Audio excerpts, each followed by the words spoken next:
He was a Rule 5 minor league pickup by the Twins from the Cleveland Indian organization back in December of 2004. Like Rick Anderson said, Garbino has a sinking fastball, a slider, and a changeup, and you can see he works out of the stretch position. Most of his minor league career he has worked in the bullpen. And the first pitch misses, ball one. He was a starter when the Twins drafted him from the Indians, primarily a starter. And then the conversion began, and prior to this year, he hadn't started since the middle of the 2006 season. Up and away, 2-0. Well, his minor league numbers: 22 walks, 1 intentional walk in 86 innings pitched. And over his minor league career, he averaged almost 3 walks per 9 innings and just over 6 strikeouts per 9 innings. There's a strike to Brian Roberts. 2-1. 6'3", pretty good size, 210. Garbino from Dominican Republic.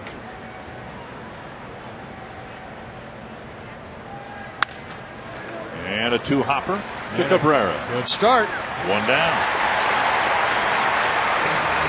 Northland Ford defense around Armando Gabino. Denard Span, great catch in left field last night. He's back out there again tonight. Gomez and Kadire, the other outfielders. Harris in at third for Joe Creedy. An update in his situation a little later. Rest of the lineup the same with Mauer behind the plate. 1 away, and here's Felix Pie.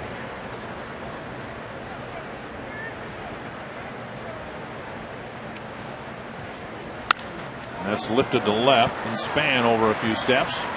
A quick second out. I would imagine it would help this young man. You were such a young guy when you got called up and made your debut. But this guy, as you said, is in his mid-20s. Got a little more physical maturity, a little, maybe more importantly, mental maturity, hopefully to make this step. Well, in the minor leagues, he worked in 190 games, 21 minor league starts. He worked almost 400 innings in the minor leagues. So, you know, I mean, there's such a difference between the minor leagues and where he's on that mound here this afternoon or this evening. Last year, he spent all season at Double-A out of the bullpen, 49 relief appearances, and won 6, lost 5, ERA at 3.10. That's very good. Very good ERA.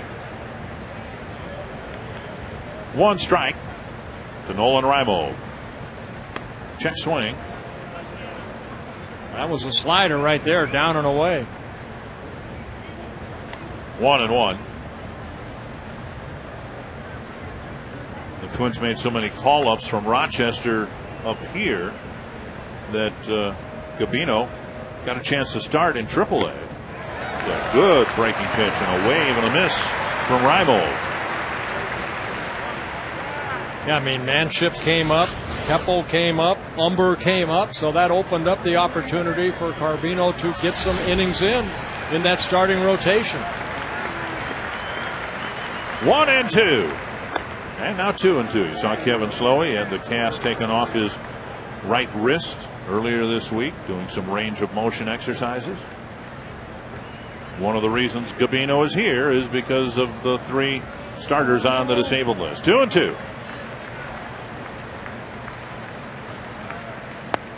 And missing down and in, a full count with Markakis on deck.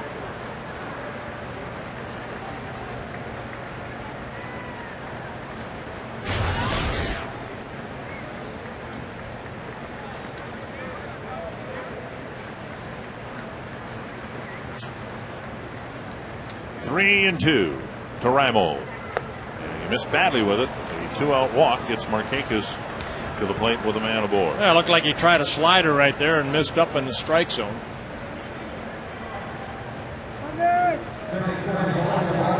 Intent on watching Gabino and hoping that Gabino can pitch deep into the ball game like Scott Baker did last night. It'll be interesting to see what trips to the mound are going to be necessary and when they're going to be made and who by, whether it'll be Mauer trying to maybe calm Gabino down if he needs it, whether we'll see more of Rick Anderson. Here's Markakis. And that shaves the outside corner. Well, hopefully nobody will have to go out and talk to him. Wouldn't that be nice? Yep.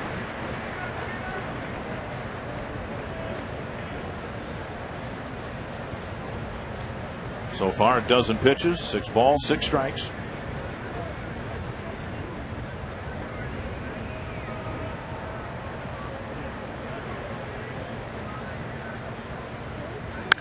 Lifted to left.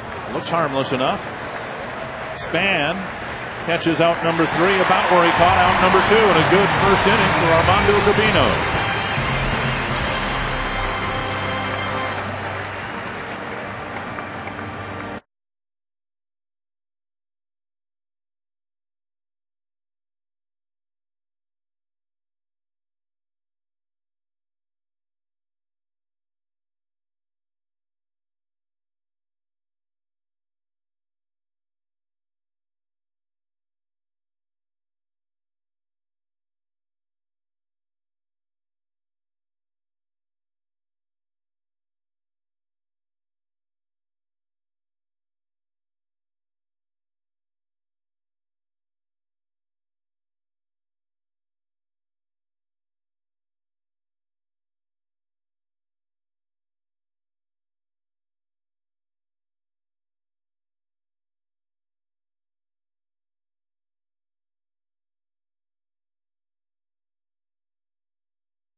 Going through signs, I would imagine. Yeah, right? just remind them maybe, with a runner at first base, Mauer likes to use more than one sign. So that's probably what they're going over right there. And the Menards batting order for the Twins in Game 2. Denard Span leading off. He's had a great week. Orlando Cabrera hitting second. Joe Mauer third. Justin Morneau fourth.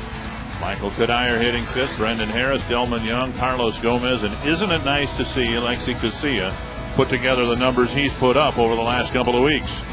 And on the mound, left-handed pitcher Brian Mattis. Mattis making just his 5th major league start. He got called up from Double-A on August 4th. So a couple youngsters going at each other here tonight. Orioles' #1 pick last season. Signed late, played in Arizona the Fall League. Started the season in Single-A, went to Double-A, and then getting called up.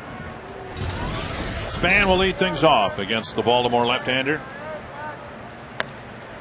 And a fastball down the middle, a strike. Twins have had 2 other 4-game winning streaks. One came toward the end of May. They swept the Brewers and then had a win against the White Sox in a series finale in Chicago. There's Span lifting it foul near the dugout, and Mora doesn't have room. Then the Twins lost a tough ball game here against the Red Sox, 6-5. The other 4-game winning streak came at the end of July. The Twins had beaten the Angels out in Los Angeles. They won all 3 games here, and then had against the White Sox, and then lost a game they probably should have won against the Angels here in a series opener.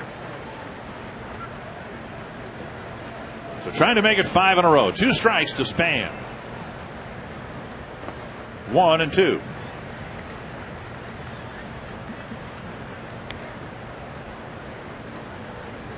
How about that? No left-handed batters gotten a hit against him yet. Yeah, just 0 for 8 though. This is his 5th major league start, so he has not faced a lot of left-handed hitters. He'll face 3 good ones here tonight. Span with a foul tip. Wieters hangs on, and Span is a strikeout victim. Now a right-handed batter, Cabrera, before he stands in. Here's a look at Baltimore's defense. Luke Scott in left. Felix Piet, very fleet-footed center fielder. Markakis in right. Mora, Izturis, Roberts, Aubrey around the infield, and Wieters behind the plate. So one down, and here's our Orlando Cabrera.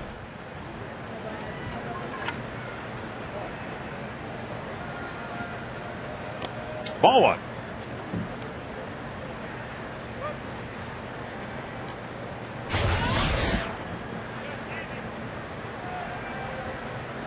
Got a report on Mattis. Good fastball, 92 to 96 miles an hour. Very good changeup. That's a sinking fastball right there. Misses down and away. He'll mix in a curveball over the slider. Changes speeds on the curveball.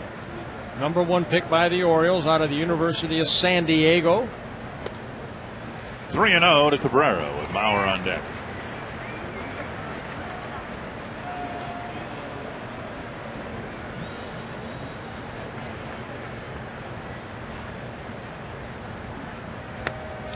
Down the middle, a strike.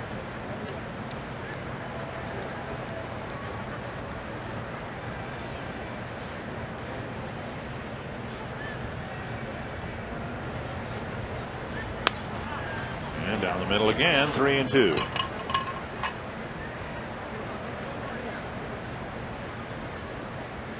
Mauer on deck. Was hoping to give Gabino some early run support here tonight. That is a good start. A sharp single to left on a 3-2 pitch. So Cabrera looked at 5 pitches from someone he's never faced before. Finally pulled the trigger on a swing and gets a base hit. On a 3-2 pitch, you want to make that hitter earn his way on. That's exactly what Cabrera does. The ball down and in, and Cabrera lines it into left field for a base hit.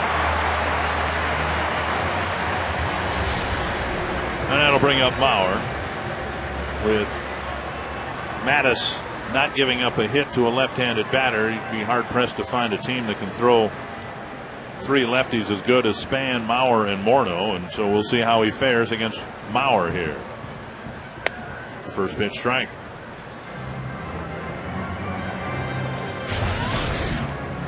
Mauer hitless last night, hit a couple of balls hard.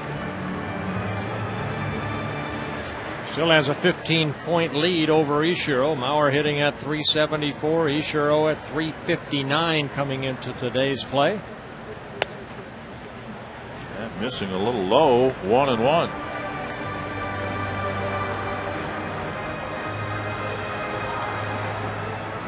Mattis just 22 years old. At 6'5". Chris Tillman last night at 6'5".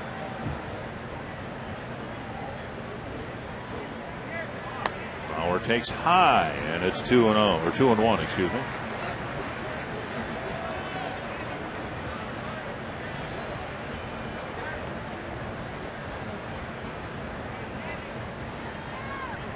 And Twins dugout apparently thinks that the young man is balking out there. Right now he's falling behind hitters. He fell behind Cabrera 3-0. Now it's 3-1 to Mauer. You see Gardy giving signs right there. Those signs go to Scotty Alger at third base, and then Scotty Alger relays them to the batter at the plate and also over to Cabrera and Jerry White at first base. And he gets a base hit ahead in the count. As you saw, that happens more often than not. So Mauer gets a base hit, and the Twins get back-to-back singles with 1 out in the first. Chrysler key stat.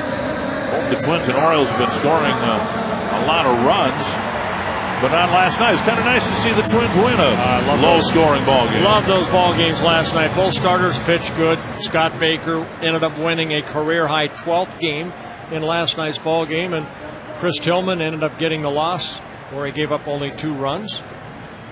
Here's Morneau. So Mauer gets the first hit against Mattis from a left-handed batter, and now Morneau will try to back it up.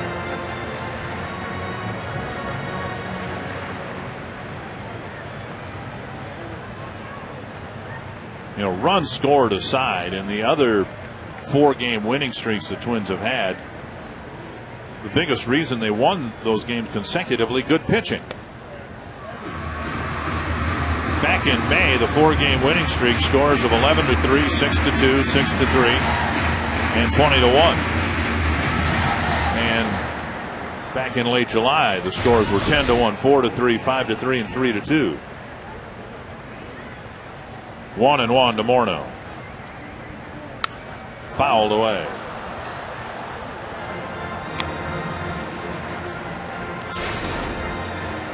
It's been a while for Justin to hit a home run. His last home run coming on August 2nd here against the Anaheim Angels. He's hit 9 home runs against left-handed pitchers.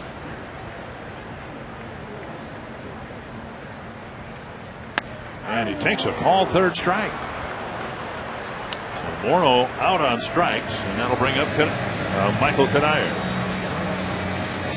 Mathis picking up his second strikeout. Good fastball. And that fastball just freezes Justin, and he knew it. Well, here comes Kadire.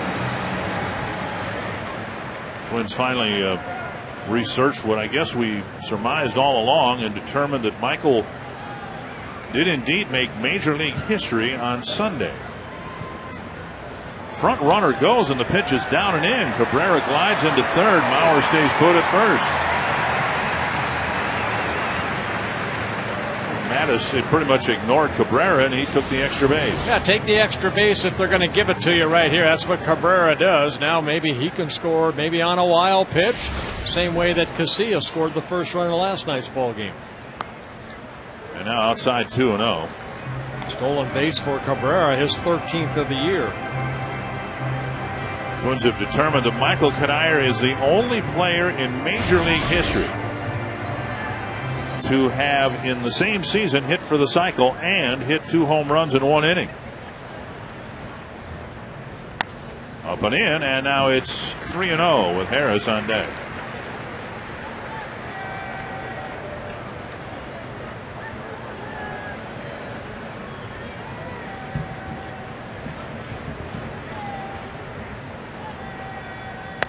Green lighted, perhaps he takes ball 4, and they're loaded up for Harris.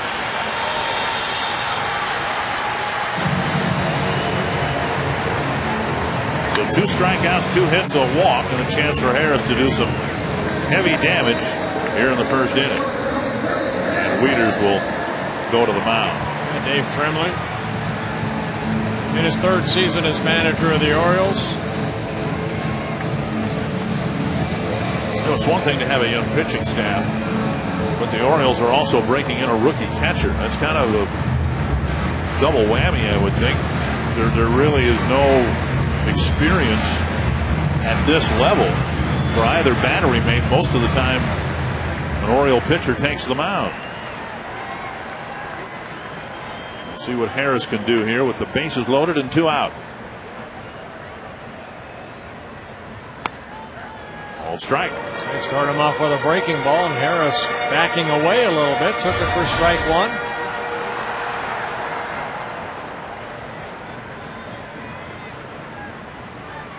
Harris 1 for 2 in last night's ball game with a walk. And with Joe Crede still out with that sore back, Harris will get some playing time.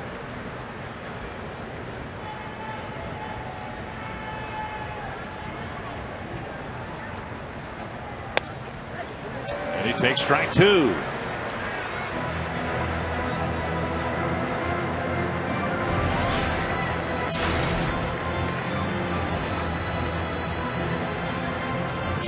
Long first inning for Mattis.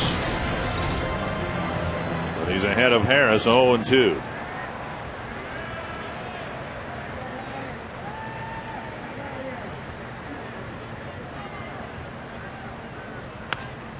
Drifts outside, 1-2.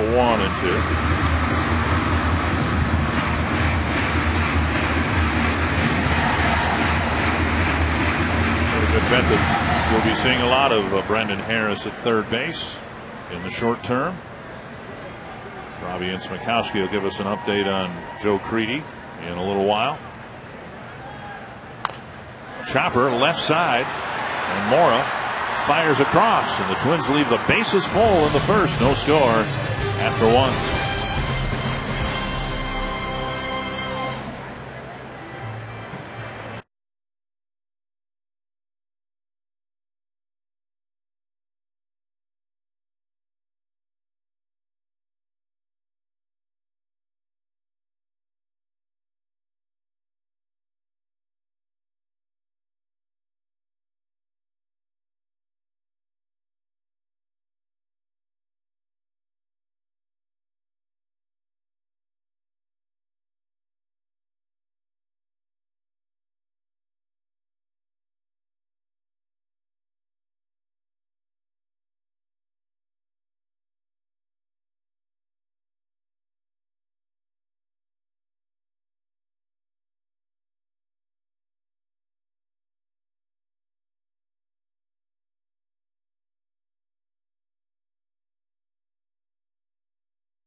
At the end of inning number 1 here between the Twins and the Orioles. Welcome back. I'm Robbie Smikowski, and as Dick mentioned a moment ago, we have an update on Twins third baseman Joe Crede, and unfortunately, it is not good news. Ron Gardenhire announced to the media about an hour and a half before game time that Crede was going to undergo an MRI on that sore back of his. Now, we all know his history. He's had 2 surgeries on his back in his career, and he's been battling it off and on this year, but this time it seems to be the worst amount of pain that Crede is experiencing. Gardy should have an update for us after the game, as he is scheduled to meet with the doctors at some point in time before the ball game, so I'm sure we'll have more on Joe Crede. But in the meantime, it looks like Brendan Harris will certainly be seeing a lot of time at third base, and let's hope for the best for the MRI results on Crede's back, Dick and Bert. Well, thank you very much, Robbie. Yeah, it's been one thing after another for Joe Crede. Hamstring, knee, shoulder, back.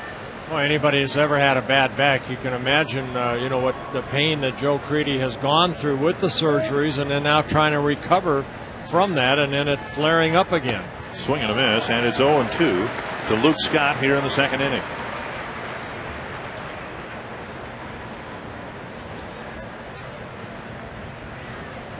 Scott, Wieters, and Mora facing Armando Gabino.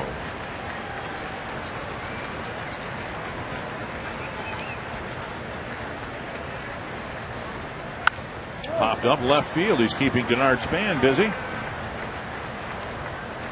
Third put out for Span, 1 away. That'll bring up Wieters.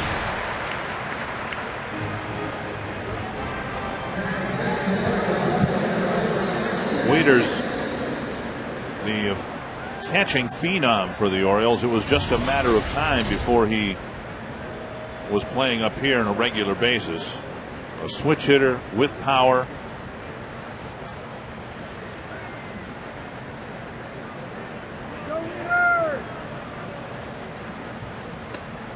Down and in, ball 1.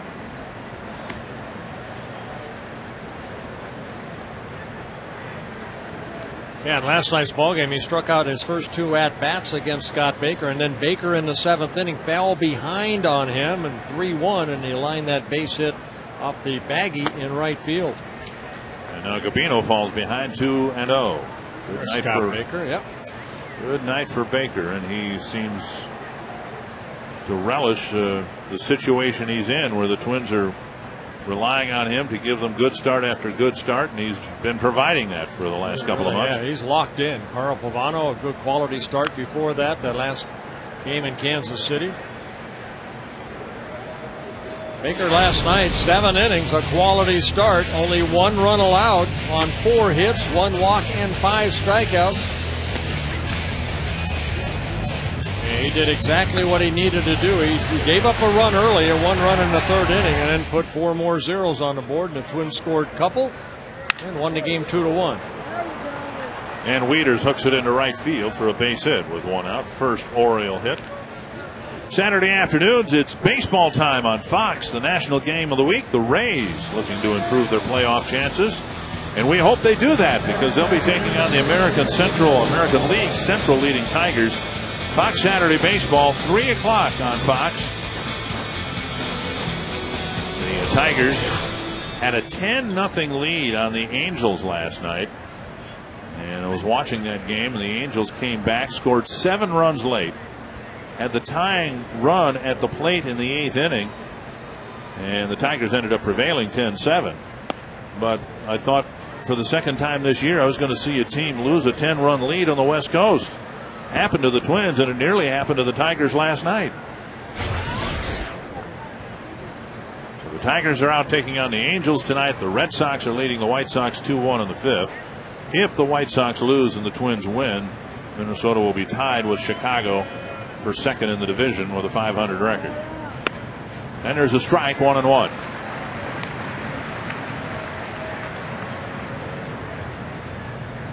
Too late in the season, I suppose, for Gabino. He'd be pitching from the stretch here anyway with men on base, but you mentioned even to start an inning, he's just going from the stretch rather than the full windup. Well, again, most of his minor league career, he was a reliever, so he feels, I'm sure, very comfortable in this position. Swing and a foul back. I would imagine if the Twins have designs of him being a starting pitcher here, AAA, wherever, that in winter ball or in spring training, they would try to mechanically convert him to a starter. You see Joe Mauer going out to talk to him right there. Maybe a mix-up again in signs. Only because with a runner at first base, it doesn't matter if it's a quick runner or slow runner. Joe Mauer just doesn't like to put one sign down. He'll use maybe an indicator, but he likes to throw down more than one finger. See him touch the chest protector. That sometimes is an indicator what sign it is, first, second, or third sign. And a breaking pitch looped into center field for a base hit. So back-to-back hits with one out in the second. And that'll bring up Michael Aubrey. Yeah, good break on that slider. It just stayed up in the strike zone. And Mora, a veteran hitter, just reached out and hit it softly into center field. Good tight rotation. And not a bad pitch right there. And Mora reaches out and pokes it in the center for the second straight single. Aubrey at the plate.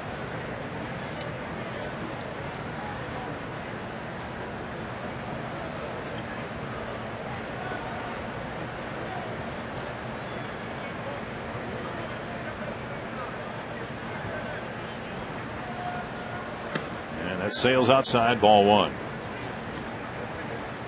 Aubrey just making his sixth start for the Orioles since being recalled from AAA on August 18th. Originally started the season in the Indian organization, traded over from the Indians on June 24th for a player to be named later.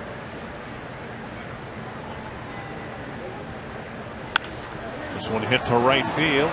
And Kanair's not going to get it. It runs the gap, and Michael takes a tumble in the gap. Wieters will score. Mora being waved around. Casillas' throw. Not in time. Now the runner going to third, and he is saved. So the Orioles with 3 straight hits and 2 second-inning runs. Aubrey picking up his first RBIs as a Baltimore Oriole. Will get credited, I'm sure, with a double and then moving over to third on the throw home. So a second double in an Oriole uniform, dropping the barrel of the bat. Good effort right here by Kanair, but then tripping, and it's Gomez that comes over and gets that ball back in. And a quick throw home by Casilla. And then the throw over to third, and Aubrey's safe at third.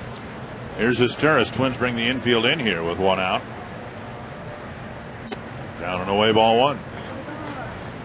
Esteuras dropped down to 9th in the Baltimore batting order, switching spots with PA.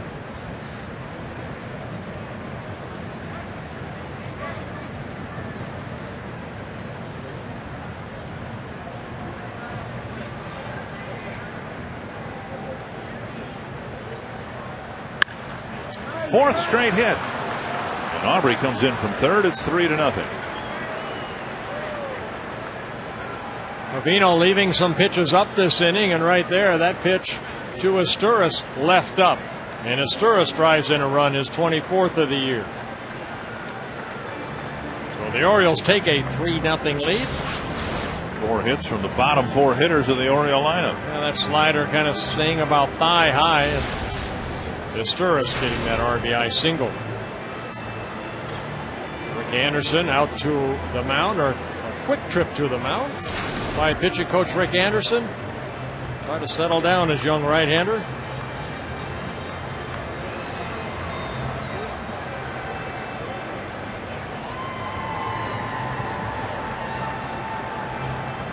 So single, single, double, single.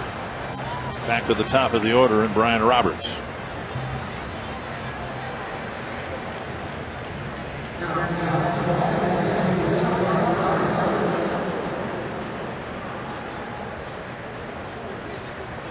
Roberts hit a hard 2-hopper to Cabrera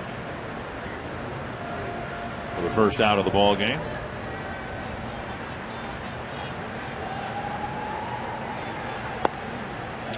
And Gabino falls behind Roberts. Been a pattern here in this second inning.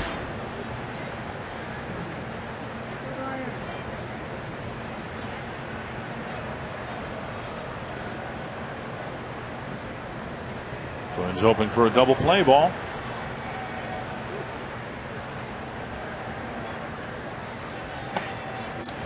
sailing outside 2-0.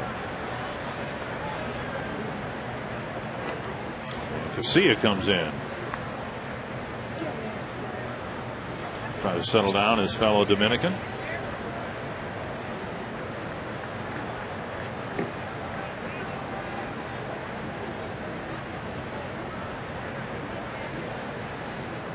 Not a good sign when the manager and the pitching coach are looking at the bullpen roster over their shoulder. 2-0. Lifted foul and out of play. 2-1. Well, Twins have the offense to come back, but you don't want to have that big inning that puts added pressure on the offense.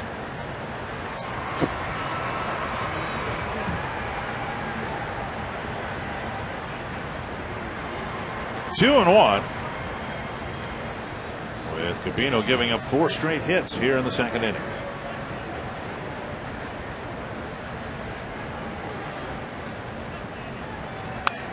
Another foul to the net.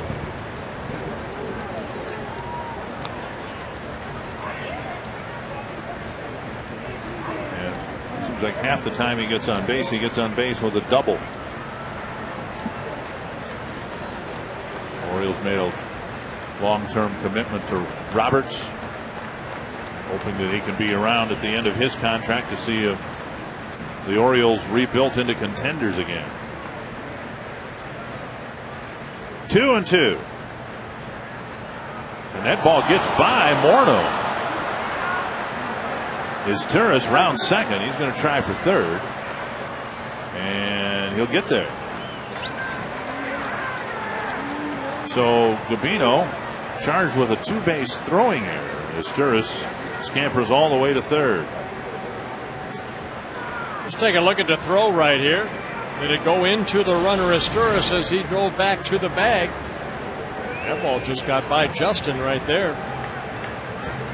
Not that bad a throw, just maybe Justin lost sight of the ball.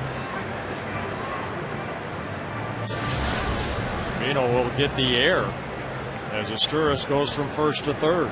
So the Twins have to bring the infield in again. Philip Umber starting to loosen up. 2-2. 3-2.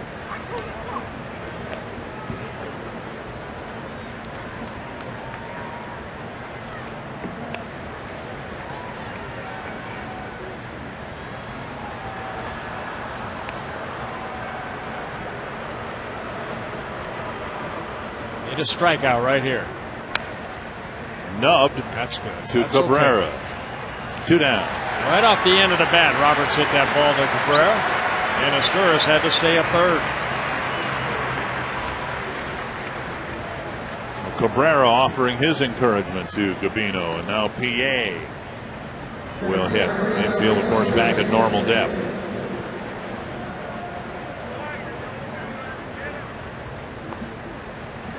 PA with a fly to left. Gabino's gotten 5 outs, 3 of them on fly balls to left, 2 on ground balls to Cabrera. There's another fly ball to left.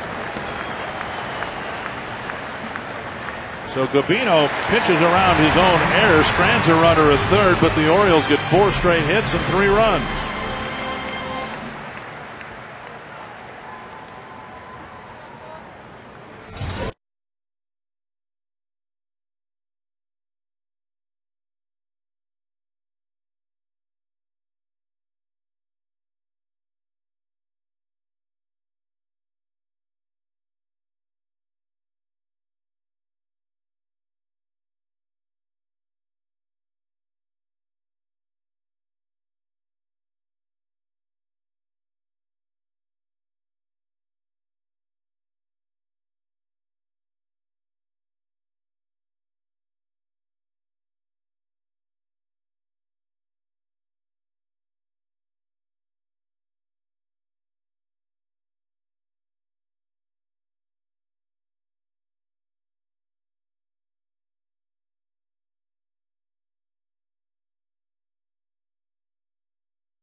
dedication today.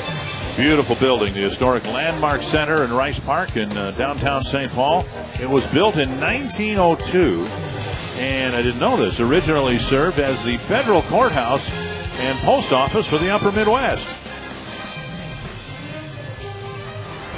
3-0 Orioles. And Delman Young, the designated hitter, leads things off, taking strike one. Bottom third of the Twins lineup, Young, Gomez, and Casilla, trying to rebuild a threat against Mattis. And this one hooked foul into the seats. 2 strikes. Twins had the bases full. 2 out, and then Mattis got Harris on a little chopper and got out of the inning.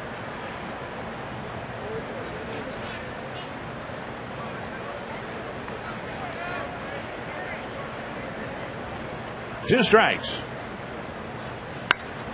And sliced over the head of Jerry White. Hey, Ron Coomer, I know you're down there, but I'm watching Mattis pitch. He reminds me of a little bit of Scotty McGregor when McGregor wore an Oriole uniform because of his kind of an awkward delivery. Well, that's what it's all about to me. He's got good stuff, and you can tell why he's a first-round draft pick. But it's deception, Bert. Right there, he didn't have a lot of it right there to Delman Young as he lines a base hit into left field. But to me, when you watch this guy pitch, I was able to watch him in the bullpen throw his warm-up pitches after the pregame show, and I stood behind him. I can see why the left-handers have such a problem with him, because as he's just about to deliver the ball, he has one more jerky spot in his windup before he delivers to left-handers, and I'm sure that takes their focus off his release point and onto his body from his release point. To me, very difficult for the lefties. To me, it's going to be important for the guys to take some pitches early in this ball game to get a good idea of where the ball is coming from. Yeah, it looks like that ball would jump out of his hands because he does a really good job of keeping that right shoulder in and almost throws that glove at the catcher's glove, and then all of a sudden here comes the ball. Does a good job of hiding it the way I see it. This one hit to right center field, slicing away from PA. Oh, what a sensational catch by Felix PA.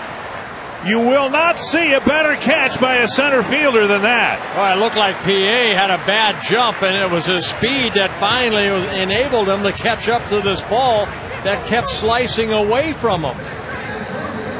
What a great running catch right here. PA right at the last second dove for it, and then a little belly flop and a nice little grab right there at the end. He needed all of that glove to catch that line drive. Gomez hit it sharply. The ball ended up going the other way. And PA, great catch right there. Here's Casilla swinging and fouling. Oh, what might have been. PA taking a tumble after catching the ball. If he hadn't caught it with Gomez's speed and a lot of room behind PA in center field, Gomez might have run a lap. Hit the ball hard. See if the Twins can break through here in the second against Mattis. 1 strike to Casilla. And now a ball.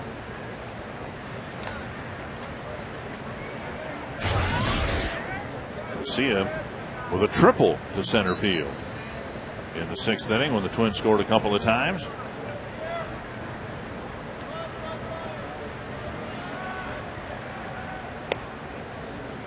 Two and one.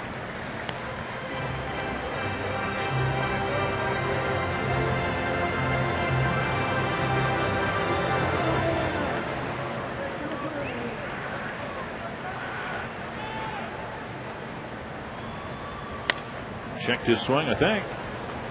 3 and 1 with Span on deck. Yeah, I mentioned Scotty McGregor before. McGregor, I don't think threw as hard as Mattis seems to be throwing, but McGregor, same type of deception. Did a good job of keeping that right shoulder in. Allows that arm to kind of little hitch right there. Kind of gives a one little extra turn with that arm. And that's dumped into right. It'll fall for a hit. Casilla with another base hit. And the Twins will get the tying run to the plate. First time through the order, the Twins have 4 singles and a walk against Mattis.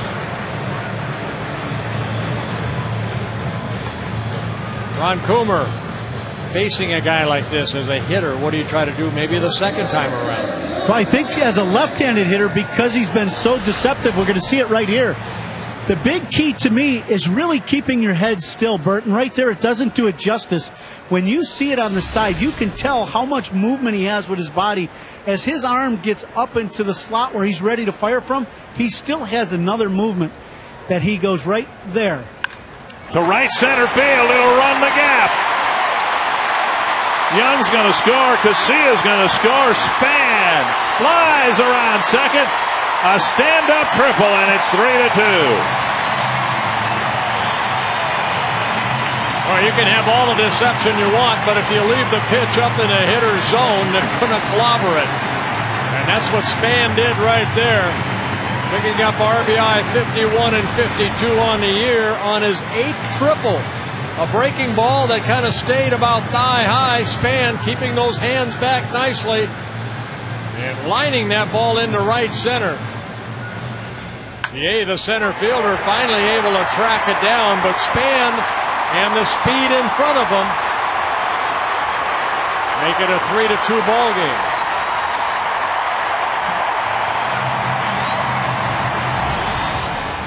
Twins have already hit more home runs than they hit all last year. But now in the absence of power, we're seeing the type of approach, the speed, a central element in whatever the Twins are doing offensively. Big triple by Casilla last night and a 2-run triple here for Span. Cabrera with the infield in takes a strike. And remember, Span emptied the bases with a triple in Kansas City.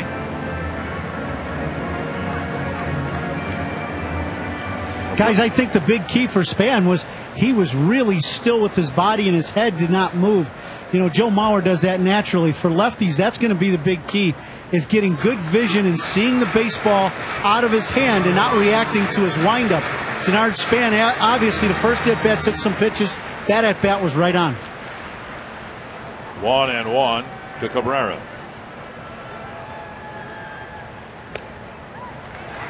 And now 2-1. We've talked about Denard Span, how calm his hands are and how he utilizes his wrist so well. I mean, right there, just pops it. He really believes in his hands that they can get and catch up to any pitch. Squirted to the right side, and Roberts glares at Span, flips to first. Cabrera retired with the tying run still at third. That's almost what Brian Roberts did in the top of the inning with a runner at third. Right off the end of the bat, Cabrera unable to drive in the tying run. Maybe in a different spot in the batting order, Span might have tried to score, but when you've got Mauer, you don't really want to run the risk of a daring base running play. Mauer singled his first time up, got as far as second base.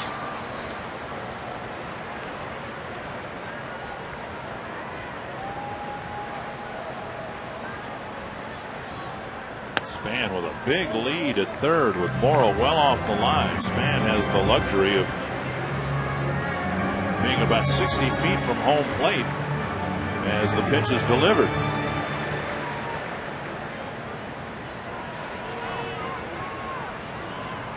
One strike. And now a ball. The Orioles gave Mattis 3 early runs. Tremblay hoping that he can come off the field with at least a 1-run lead.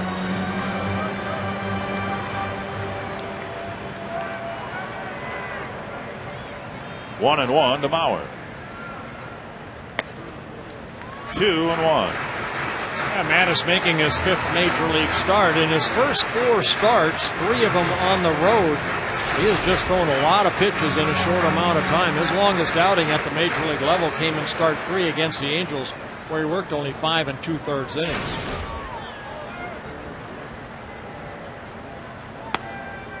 Three and one with Morneau on deck. Already the 5th 3-ball count. Yeah, Mattis already at 47 pitches. 25 strikes, 22 balls. Walked Cuddyer in the first inning.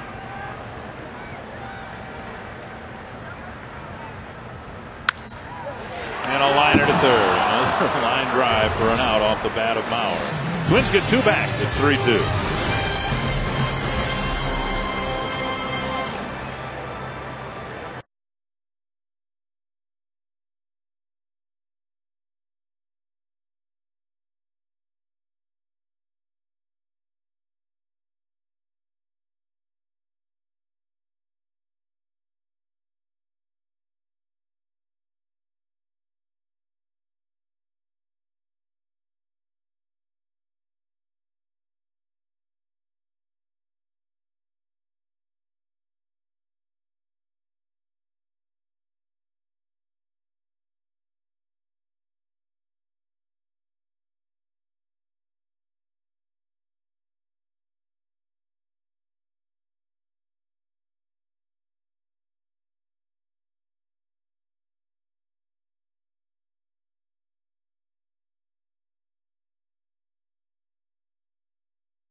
the hot dogs again. Hormel $1 a dog night presented by Country Heart.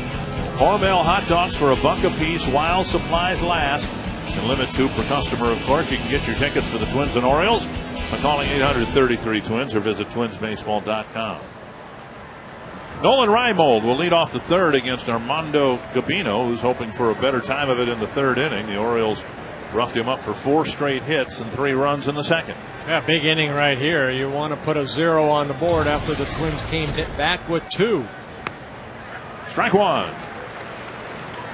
Reimold drew a walk with 2 out in the first.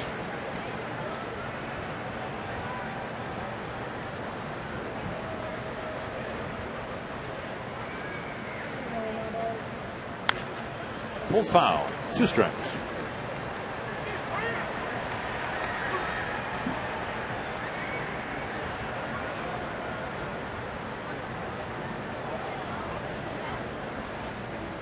Gabino has not struck out anybody yet. He got through further difficulty in the second without the benefit of a strikeout. Got a strikeout there. His first major league whiff. A good hard slider down and away. So 1 away, and here's Markakis. I remember the slider that Mora hit. Little better break, downward plane right there on that slider. Stayed on top of that slider very nicely. Something that Ron Coomer and I talked about in the postgame last night. Hitters try to stay on top of the ball. Pitchers try to stay on top of that ball to create that good downward plane.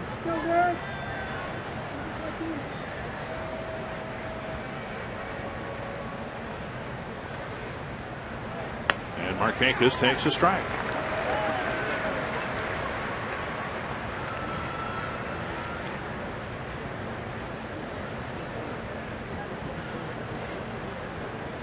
Markakis with a fly to left his first time up. I saw Steve Little get that ball right there, his first strikeout. 1-1. You still have the baseball from your first strikeout? No, I don't even remember who it was. All I remember is Lee May took me deep. I never got that ball back either.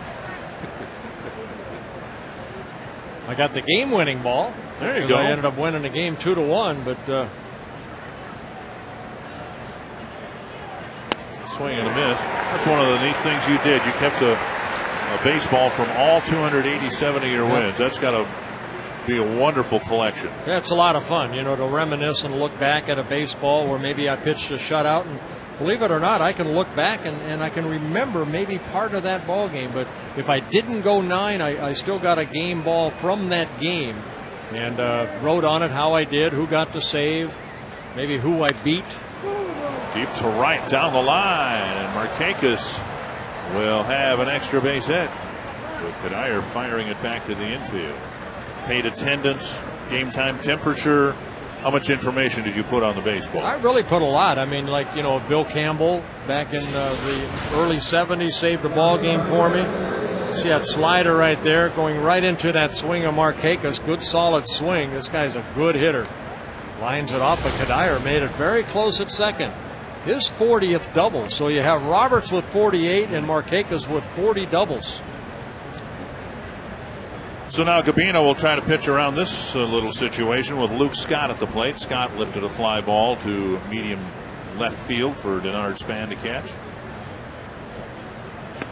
Did you ever put like Russ Getz squeezed me and I still beat the Tigers 4-2? No, I just put the score on there. How many innings and hits and runs allowed, strikeouts, base on balls, and then I'd also put the little line score on the ball of when my team scored for me or when I gave up runs.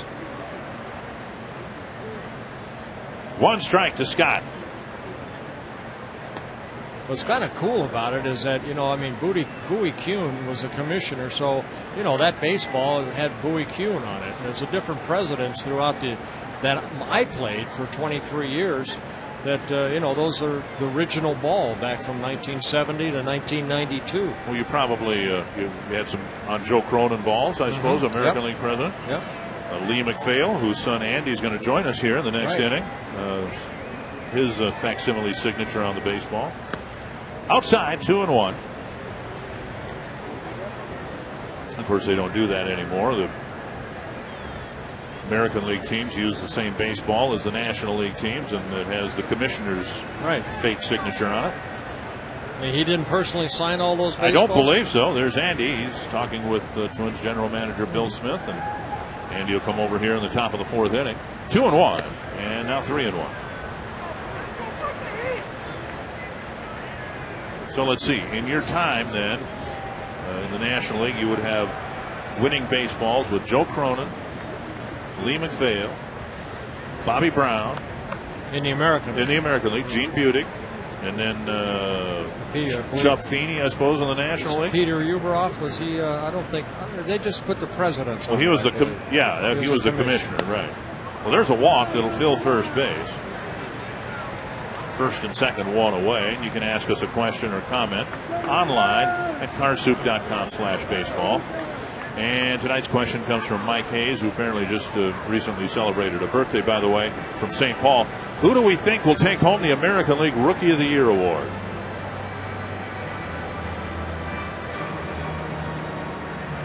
Well, let's see who we have. There's a beautiful chart. Look at that chart. Beautiful chart. Brad Ferguson with the Baltimore Orioles, currently on a disabled list. With Jeff Newman having a good year for the Rays. Gordon Beckham having a very solid year in his first year with the White Sox, and then Grimold, who's here. But you know, I think everybody. I like the kid from Texas, Andrus, but I think their voting will probably go to Beckham. Yeah, I think so too. Beckham, frankly, has been one of Chicago's best hitters. A lot of the other guys have struggled in front and behind him, and Beckham trying to keep the White Sox above the 500 mark. Yeah, Mike Hayes, a happy birthday to you. Philip Humber warming up for the second time, with Gabino running into some early trouble again here in the 3rd. Here's Wieters. He takes a strike. Wieters started the 4-hit onslaught with 1 out in the 2nd, singling to right. Then the Orioles went single, double, single. 3 runs had scored. Gabino's supposed to have a good sinking fastball, and this is where he needs that right here. A little fastball down and away. Try to think of that double play ball. Mauer sitting away. Whoa. The ball way away. That's a heck of a catch by Mauer. Caught that in the webbing of his catcher's mitt.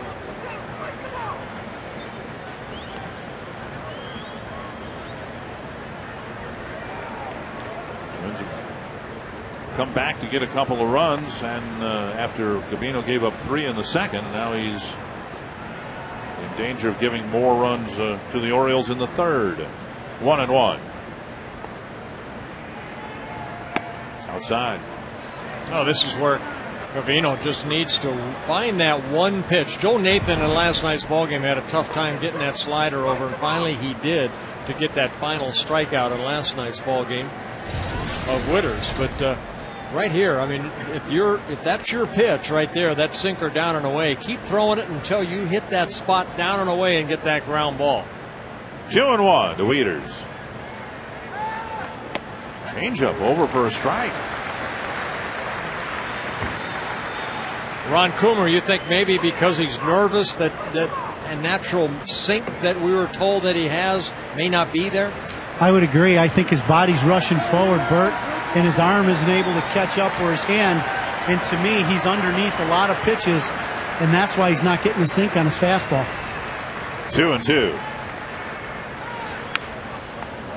Front tap foul. I was watching him work down in the bullpen before the ball game because I have not seen him pitch before, and it looked like down there he's a little more relaxed. He had some good sink that Joe Mauer a couple times had trouble catching it. But again, you know, your first major league start, you're a little nervous, you're pumped up. You want that ball to sink a little bit, but you're just trying to force it to sink rather than sometimes just naturally let it sink.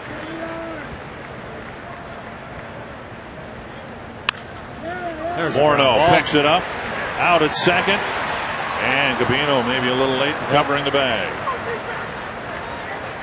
So they got 1 out. They could have gotten 2, and the inning will continue with runners on the corners and 2 out. Yeah, he got the ground ball out, and Cabrera did the right thing. He picked up where the pitcher was, and Gabino just was not over to the bag to become the first baseman. Right here, your responsibility, get over there, you become the first baseman.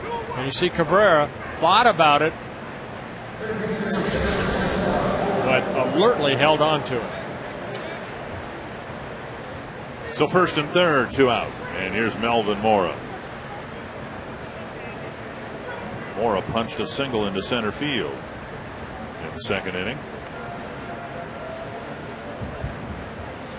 And that ball was too deep for Justin to come all the way back to the bag, too. His momentum was going towards second base. Take a look right here. You see him kind of stop right there. He's got to go a little bit quicker, and then he would have gotten that throw from Cabrera.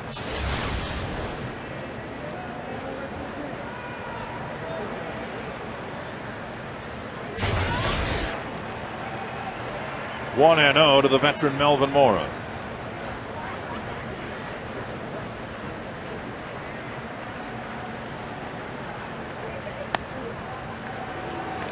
And now 2-0. He took a little off that breaking ball, and Mora, a very good eye at the plate, did not go after it. Mora, 37 years old. This is his 10th season with the Orioles. Came up with the Mets in '99. Career 280 hitter. Be surprised to see him playing elsewhere by the end of the month. He just doesn't seem to fit into the rebuilding mode the Orioles are in. Has expressed his displeasure to the manager.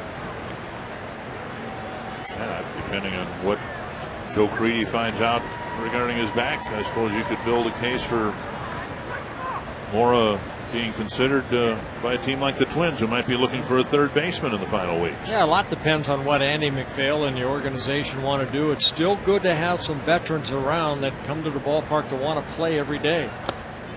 4-pitch walk will fill the bases. Mora will go to first for Michael Aubrey, and that's going to be the end of the road for Armando Gabino. There's no room for sentimentality in a pennant race, and the Orioles threatening to put a crooked number up again, and Gabino will give way to Humber.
Outs.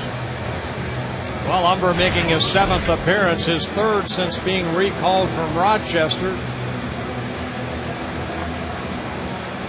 In Rochester, it was Philip Umber who made 20 starts in 21 appearances, won 7 ball games in AAA. So it's almost an addition right here with Anthony Swarzak sent back down.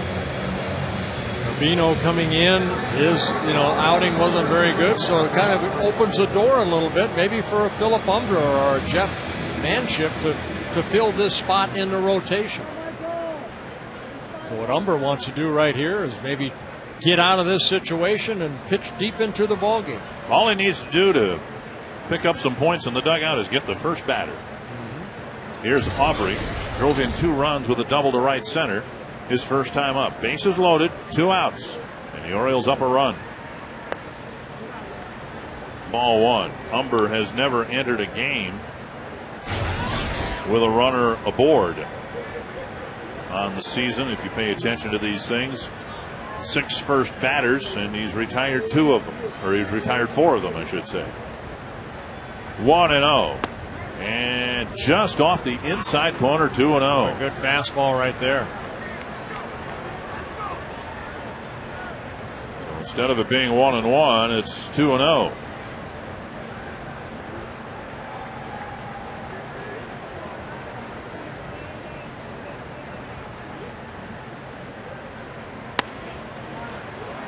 And no place to put him.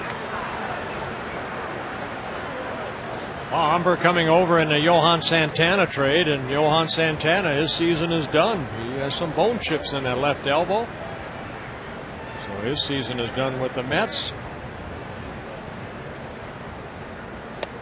And a 4-pitch walk, walks in a run.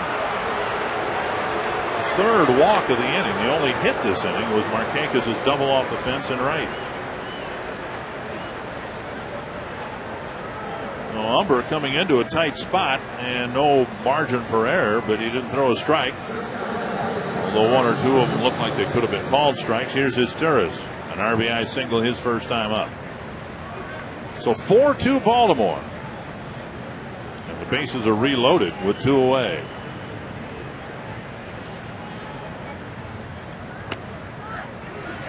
Well, there's the pitch that Humber wanted called in the second pitch in the prior at bat.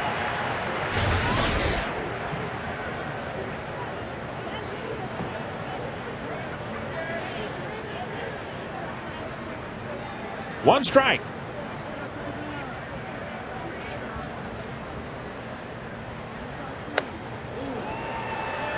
1-1. You've said it for years. It's hard for a pitcher to get the corners called when you miss badly like that. Well, I think that's why Gardy made the move right there, because Gabino, I think, believes, he's all over the place. If you're out there attacking the strike zone and you're getting hit, that's one thing. But when you're throwing the ball all over the place, managers have little patience. Like a changeup by Humber that dropped over the outside corner. And Izturis goes for a little stroll. 1-2. Pretty big at bat here, even though it's just the top of the third. Well, Humber's strikeout pitch normally is that good curveball. He also mixes in a split finger. He didn't get this good curveball over the plate down in the strike zone, and he does. Saved it until he got 2 strikes. Gabino charged with another run. It's 4-2 Baltimore.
Again, good job at damage control. Even though Umber came in and walked Albury for that RBI, that charge to Carbino, but still, Twins only down by a couple here. Here's Morneau, big swing and a foul. Morneau called out on strikes, took a fastball for strike 3 in the first inning with a couple of men aboard. Twins left the bases full in the first, got a couple of runs, and left one at third in the second. Swing and a foul, 0-2.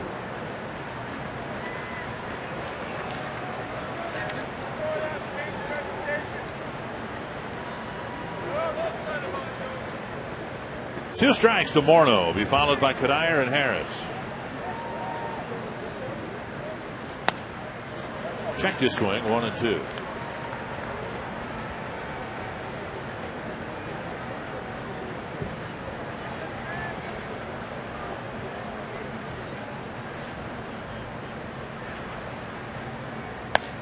Two and two. Twins got a leadoff single in the second from Delman Young.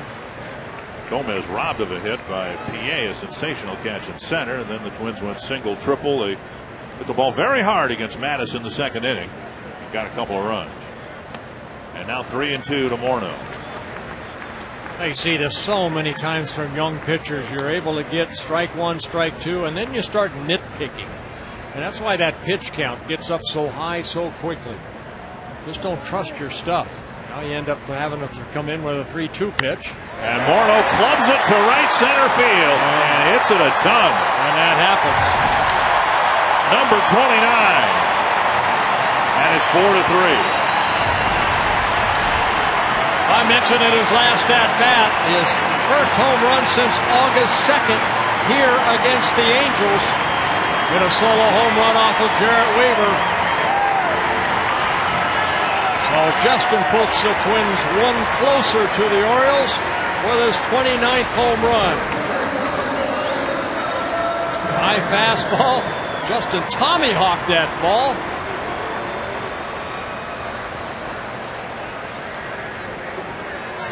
Now Kadire, who walked to fill the bases in the first, out in front with an off-speed pitch. Well, watch the concentration on Justin. Whoa. Big, strong man.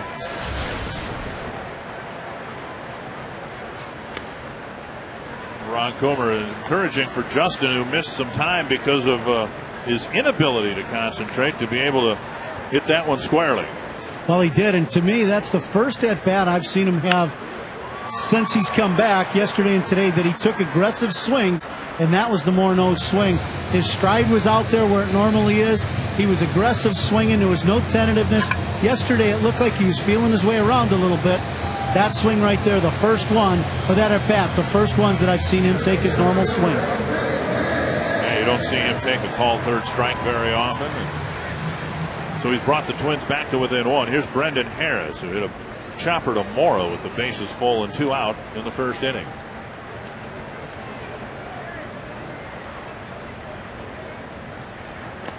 And Harris takes ball 1.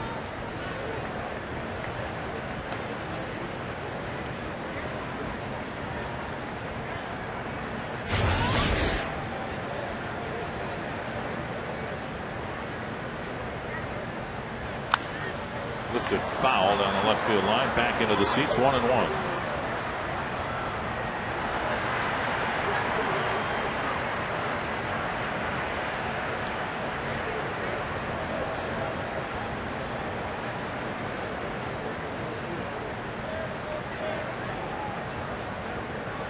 Mattis to Harris.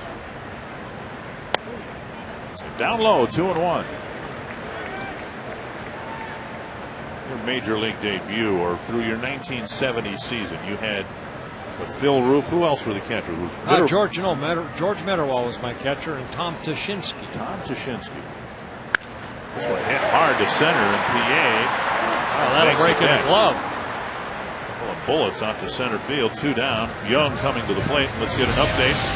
A Dodge game break from Robbie Makowski. Dick, thank you very much. And for that Dodge game break, we take you to Fenway Park in Boston, where it's White Sox, Red Sox. It was 2-1 Red Sox heading into the top of the 7th inning until Jason Nix's infield single bounced off the glove of Mike Lowell. Jermaine Dye scored. Sox led 3-2 in the bottom of the 7th. Since then, Victor Martinez has an RBI single to tie the ball game at 3. They're in the bottom of the 7th at Fenway. And Young grounds one sharply for a base hit right up the middle. Thank you, Robbie. Carlos Gomez will hit with the tying run at first and 2 away. Yeah, second base hit for Delmon Young. He's 2 for 2 in the ball game.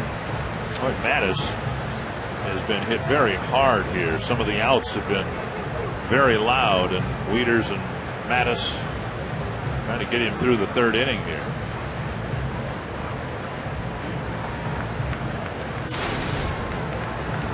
Again, if the White Sox lose tonight and the Twins win, the Twins will be in a second place tie with Chicago. Both teams would be 63 and 63. And then they would either be 3.5 games back or 4.5 games back, depending on what happens in Anaheim.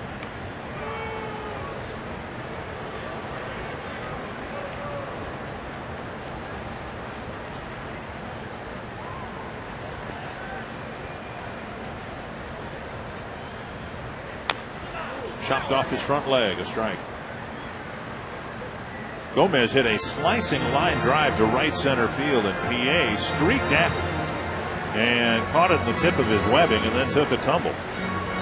That made a great catch.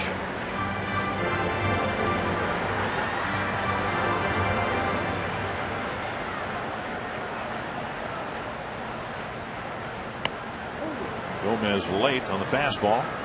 2 strikes.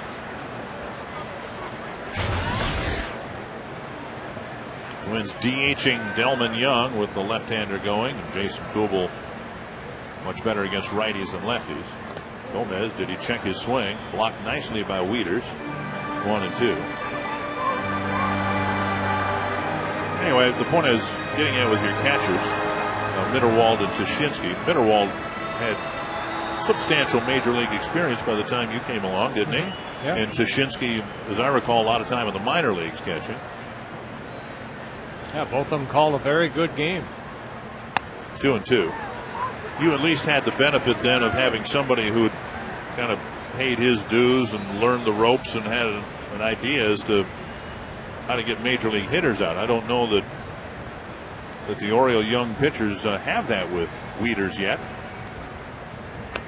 And a called 3rd strike with an off-speed pitch. Good changeup right there. Freezes Gomez. The Twins get one back on a Morneau home run, and it's 4-3.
Two of the Minnesota Twins have called the Metrodome home. and the All-Metrodome team announced earlier this year. Leadoff hitter Philip Umber delivering strike one to Brian Roberts. And of course, the highlight for Twins fans during the tenure here, the 87-91 World Series, the World Championships that the Twins won while they were tenants here. And the general manager during those years is now running the show with the Baltimore Orioles. Andy McPhail, great to see you. Everybody has a memory of this place, talking with John Shelby, Chad Moeller. Everybody's got a memory of this building. What's your most vivid memory of this place? I think it's when we came back in '87 after winning in Detroit, when they had a spontaneous what's going to be at the airport welcome for us. It's a foul ball, 2 strikes. And, we were told periodically, there'll be 3,000 or 4,000 people at the airport. No, it looks like it might be 8,000, and they're going to move it indoors. And we were on the bus, and they said, well, it might be 12,000 to 15,000 coming in. And by the time we got here and those gates opened up, we were all flabbergasted by almost 50,000 people, and it was really quite a memorable experience. Yeah, it really was. We had some players that actually were crying that night because of the response. Yeah, I remember fans. Gary Gaetti, and it gives me it gives me goosebumps just thinking about it now. It was really, and Bert's been through a lot, but it's really been something I'll never forget. We had a lot of great moments there, but I think that tops my list. You know what? And that's what's amazing. This strike 3 right there, called by Gary Darling, the home plate umpire, and Umber picks up his 2nd straight strikeout, with the first out here in the top of the 4th. Players don't remember that we beat the Cardinals in 7 games. It wasn't game 6 or 7, or Viola or Reardon getting that final out, Gaetti over to Herbeck.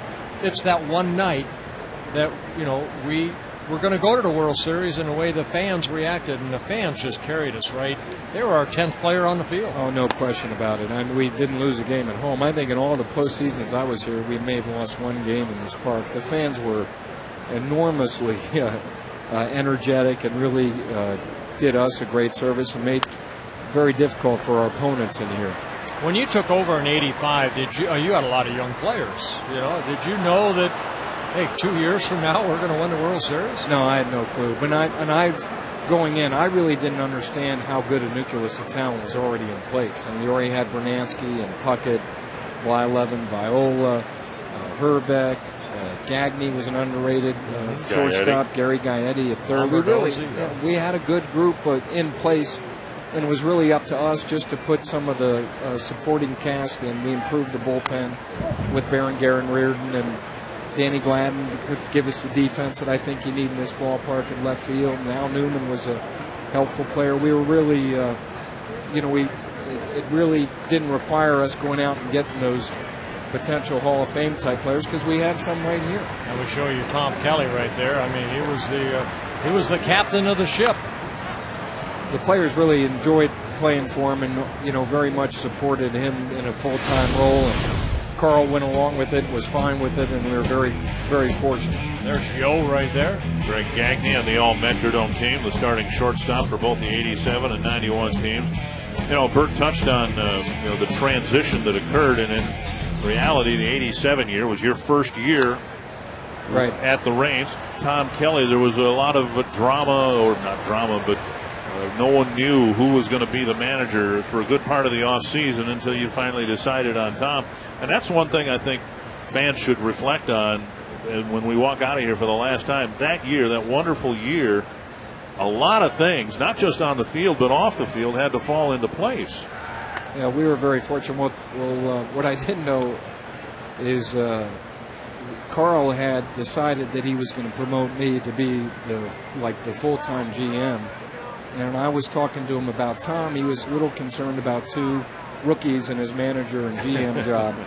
And really, Ralph Houk coming over out of retirement gave him some comfort of an experienced guy who'd been a World Series winning manager and been a general manager. Gave the owner some comfort. Gave some owners some comfort that here he turned his operation over to a 32-year-old and a 34-year-old that neither had any experience in those jobs. So yeah, I think Ralph was sort of an underrated, important key. So now a walk with 1 out here in the 4th inning, and PA and his speed are aboard. I remember Bob Gebhardt saying, we were all new here, and we were trying to get our act together, and lo and behold, you won the World Series. Well, his famous line was, "Geez, Andy, we won this thing. We were just trying to get organized." We really had, Kirby was a Hall of Famer. Bert's going to be a Hall of Famer. We really had a lot of talent on this club. Bernansky, Gagne, as I said, was an enormous part of it that goes underappreciated. I'm glad to hear he's your shortstop because he deserves it. They were, we just had a lot more talent there than we expected, and we were able to really improve the bullpen. I think in '86, the team had lost like 12 games where they scored more than 10 runs. So it wasn't rocket science making this thing a little better. And PA takes off, and the pitch lashed into right field. A base hit. PA deked, and he's standing at second base. Now he's returning to first, but he gets back to second base. Well, speaking of players being deked at second base, we haven't seen that here since Gagne and Chuck Knobloch pulled that off. That's absolutely right. Well, we've seen a little bit of Felix. He hit for the cycle the other day. He's got a lot of a talent, but occasionally we see. Well, what PA does right here, it's a straight steal. His head is looking right at second base, and the ball is hit the other way. He has no idea where that ball is. He looks over at Juan Samuel, the third base coach, and Juan's probably saying, "Hey, come over here," and he's saying, "Okay, which way?" And finally he just stops at second and says, I'll just stay right here. Thank you very much. You could see in one of the replays Casilla doing what Knobloch did to confuse Lonnie Smith in the World Series. Well, another threat for the Orioles. First and second, one out, and here's Markakis. Did you ever think, Andy, I mean, we've talked about it on the air, this year's American League Central race, not unlike the American League West in '87, where no team really asserted itself, and finally the Twins put it together at the end to win it. Did you ever think during the course of that year, if you weren't in contention, that you might have to dismantle in Minnesota like you've done in Baltimore this year? No, not really. I really didn't. And the economic pressure wasn't quite as intense in 1987 as it is on teams today as the players approach free agency. And star-type players can make northward of $20 million a year. That was unheard of then. So you didn't quite have the financial pressure then that we had, that some clubs will undergo today. So it was a different world. We were a tremendous team at home. I remember a game that Bert started against the Royals here where we completed a incredible 6-4-2 double play, and then we went out and hit a couple home runs in the bottom of the first. And the energy that was starting to come on, from our fans at that time sort of, moved this whole thing up another level. But I don't think we ever really felt that we were on the verge of having to do it. In the American League East today with the Red Sox and the Yankees, payrolls that exceed $200 million, we'll never get by in an 87, 88 win season. We had to do it the right way, pare it down, get some talented young kids, and really build this thing in a way where we feel like we're going to have capable and quality players at every position. Well, I really like that youngster that pitched last night, Chris Tillman. I thought, I was talking to Buck Martinez, and he feels that he could be maybe a #1 starter in time. He looked like he had great stuff. He's only 21. He's already been an all-star in AA and AAA, and he's here a little quicker than I'd like him to be here, but he certainly handled himself since he's been here. Now Umber has run into all sorts of difficulty here in the fourth. He walked a leadoff man, and a run scored in the third. Now a couple of walks and a hit, and PA's base running mistake is covered up with a walk that fills the bases. Kemple warming up now with the bases loaded and one out. Boy, the biggest thing at this level, Andy, and here comes pitcher coach Rick Anderson out to talk to Umber, but you have pitchers sometimes that do not trust their stuff. They just try to, pick, and they end up getting in situations like this. Yeah, well, we talked about it a little bit off the air. Brian Mattis got Morneau 0-2, and then we threw 3 pitches that I think never once had a chance of being a strike, and then got into a position where we had to throw one, and it ends up in the upper deck. So, you do, they do need to. There was, I know, Dick Such, our pitching coach, used to sometimes go out and just say, let's see how far this guy can hit it. Right. Just put it down there and let's just see what he can do. I remember one time in Cleveland, Pat Corrales said that to Ernie Camacho because Camacho was having a tough time, and Corrales went out and said that. Just make the guy hit the ball. And by the time he got back one step in the dugout, the next pitch went about 500 feet. Corrales looked at us and said, well, I didn't think he hit it that far. Well, the Orioles with the bases loaded again, and here's Luke Scott, only one out in the inning, and Umber delivers high again. One of the other memories I have of this park, I'll always remember, is Jack Morris on Game 7 of '91. That was about the most nervous I've ever been. I don't know how these players could play a game, but I couldn't. I was too nervous to watch it, and I wasn't alone. I was watching our fans. That one was a gut wrencher. Yeah, that to me still is probably the best Game 7 ever pitched in any postseason. Yeah, I got to believe that. I now remember Jack's interview after Game 6, which we won in dramatic fashion, where they just said, what do you think about tomorrow's game? And we just started to sing that song, Bring It On. So he was the right guy for the job. Well, he sure was. 2-0 to Luke Scott. And a strike. When you look at the Yankees, Andy, when you look at the Boston, you mentioned the payrolls already. I know you're going to the youth movement. You have to rely on your scouting, your minor leagues. How long do you see before the Baltimore Orioles have a chance to compete against those ball clubs? Well, it doesn't have to be that long. I mean, I think we'll invest a year where we're going to find out how good some of these kids can be next year. There are certain holes we have to fill. And then if they come along the way we hope and think they might, I would think at that point it's appropriate to go out and maybe see what you can add through re-entry free agency, and not do it. We've done it pretty much through our system and via trades. 2/3 of our team out there came either in a recent trade or through our farm system. But there's going to come a time where you're going to need to add that key piece from free agency, and we're fortunate our owners expressed a willingness and an appetite to do that. Bases full, 2-2 to Luke Scott with one away. We're just in the top of the fourth. There's the curveball that got him, and another big strikeout, 3 of them for Umber. All 3 of the outs he's recorded have come on strikeouts, and with that curveball. Yeah, he's got an outstanding curveball when he gets it over, and this breaking ball right there, it's almost that 12-6 type breaking ball, and he picks up a big strikeout. Loaded up, 2 down, and now here's Matt Wieters. You have a lot of young starters. I know Jeremy Guthrie's probably your oldest starter. Is he able to kind of help you and help the pitching coach kind of get through the rough times sometimes young kids get to? He's had some of his own struggles this year after having a very solid year for us last year, and a lot of us, attribute some of that to the WBC and not really getting used a lot and sort of not getting into his regular routine. Clearly, that's something that you would love to have, a veteran mentor type pitcher that can help teach these kids how to go through it, and they can watch them. I think that type of thing would be, having a veteran Bert Blyleven on the staff would be a great thing for these kids to see. Unfortunately, I've learned this through firsthand experience. They're not really that anxious to come pitch in our division if there's other alternatives available to them.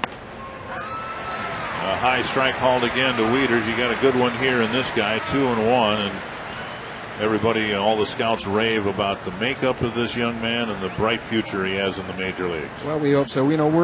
Our record has not been very good the last year, and it's not going to be good this year. So you draft high, and you have to draft well, and be as aggressive in that amateur draft as you can. 2-1 to Wieters, and there's strike 2. A good pitch right there in a fastball situation. Umber throwing that curveball over for a strike. And Rick Anderson is hoping that Umber can somehow get through the fourth here.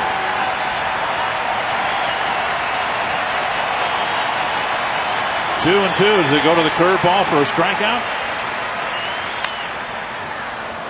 Fastball drilled to the left field corner and over the head of Bobby Temple. In a lot of respects, we would like our franchise to be more like yours, the Twins. Play hard, young, be aggressive. It's a good model for any organization to follow. I was watching how Kadire busted it down the line on a routine ground out last inning, and you'd like to have all of your guys doing that all the time.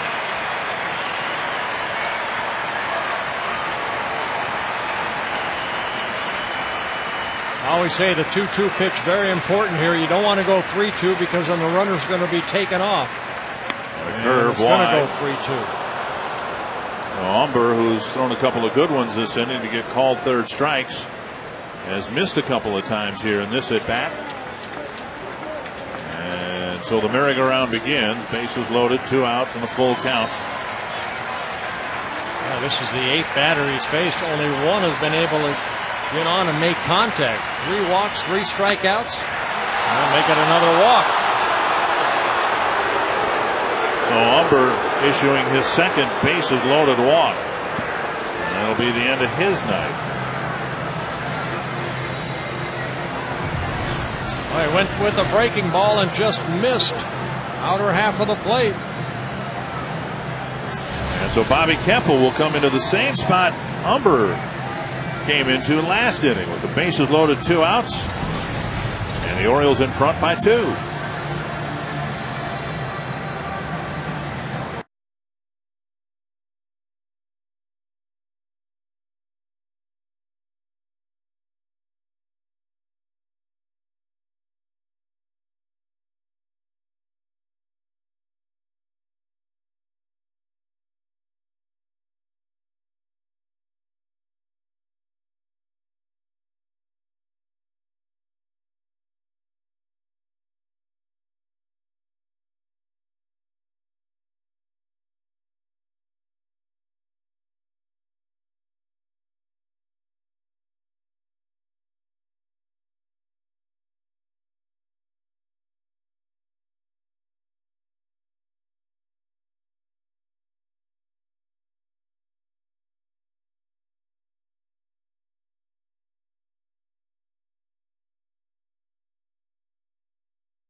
Very good take right there by Witters. He gets the RBI. And the Orioles have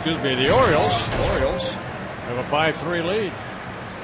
And Bobby Keppel will come into a tight spot with no margin for error. Bases loaded, 2 outs, and Melvin Mora at the plate.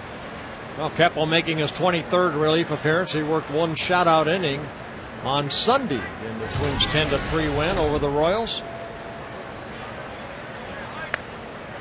And a fastball that cuts the plate in half, 1 strike. Well, the Twins got 8 outs from their starter Gabino, 3 outs from their first reliever. And now Keppel hoping to get out of this mess and then pitch a couple innings after that. Cracked foul, 0-2. Andy, Andy McPhail's with us. We were talking before. Oh, Kent Herbeck came in. Oh, hi, Rex.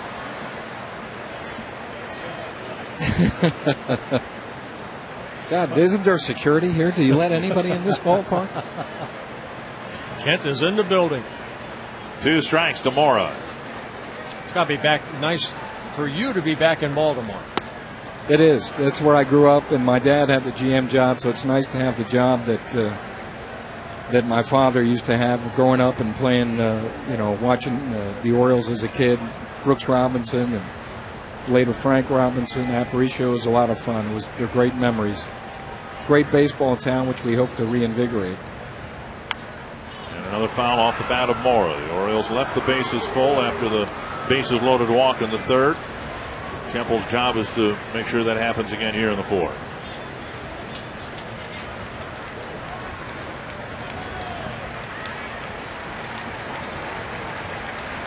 Umber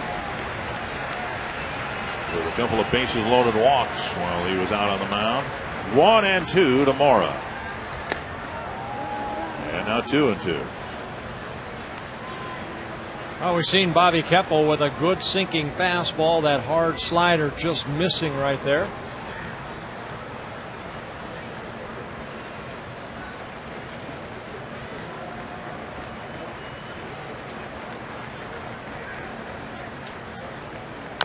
chopper wide of third.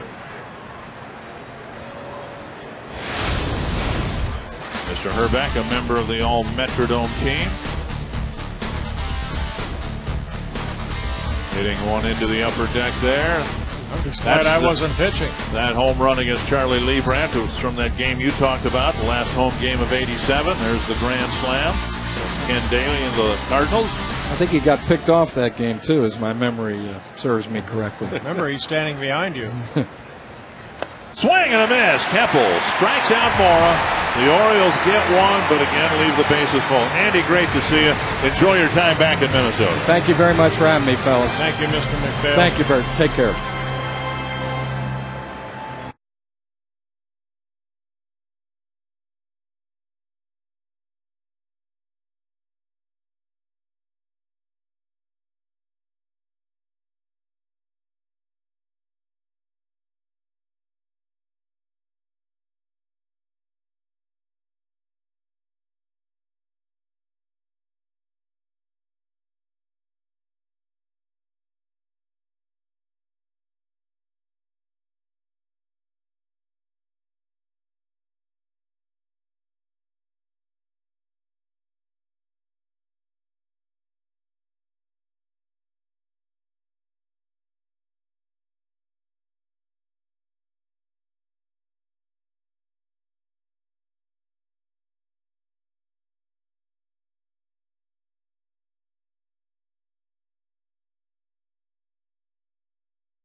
Sports North is brought to you by Quest. Get free 2 gigs online backup service with Quest high-speed internet. By Grand Casino Mille Lacs and Grand Casino Hinckley. Expect grand. And by Chrysler. From power and efficiency to innovation and style, it's the way our vehicles come together that sets us apart. Chrysler.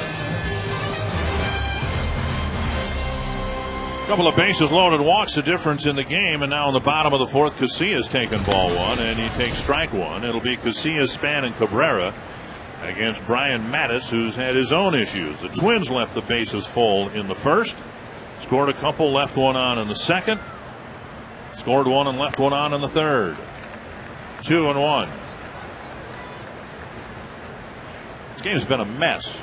It has not been well pitched by either team. Mattis has just pitched well enough to stay in the game. 3-1 now to Casillas.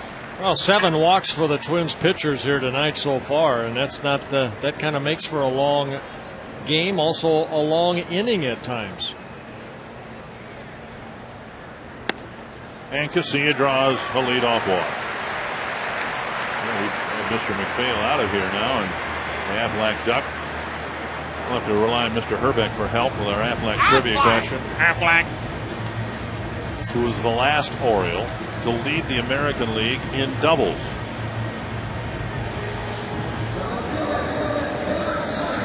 I'll say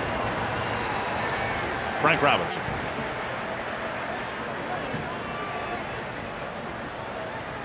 Denard Span with a 2-run triple his last time up. Takes a strike. Boy, the Orioles had some great clubs back in the 60s and early 70s. They could hit. I'm not going to say Boog Powell.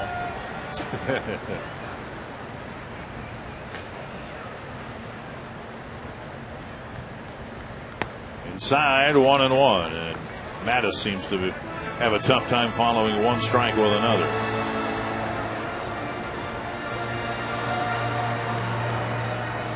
The Orioles keep tacking on runs for Mattis. And here are the Twins with Casillas aboard after a leadoff walk. We have Mr. Herbeck, who's on the All Metrodome team, and here at the Metrodome today, they're counting them down. Herbie, we've got 19 home games left after this. I suspect you might have been on the crew laying sod over at Target Field last night. I didn't make it over there. You didn't? No, I was checking it out on TV though.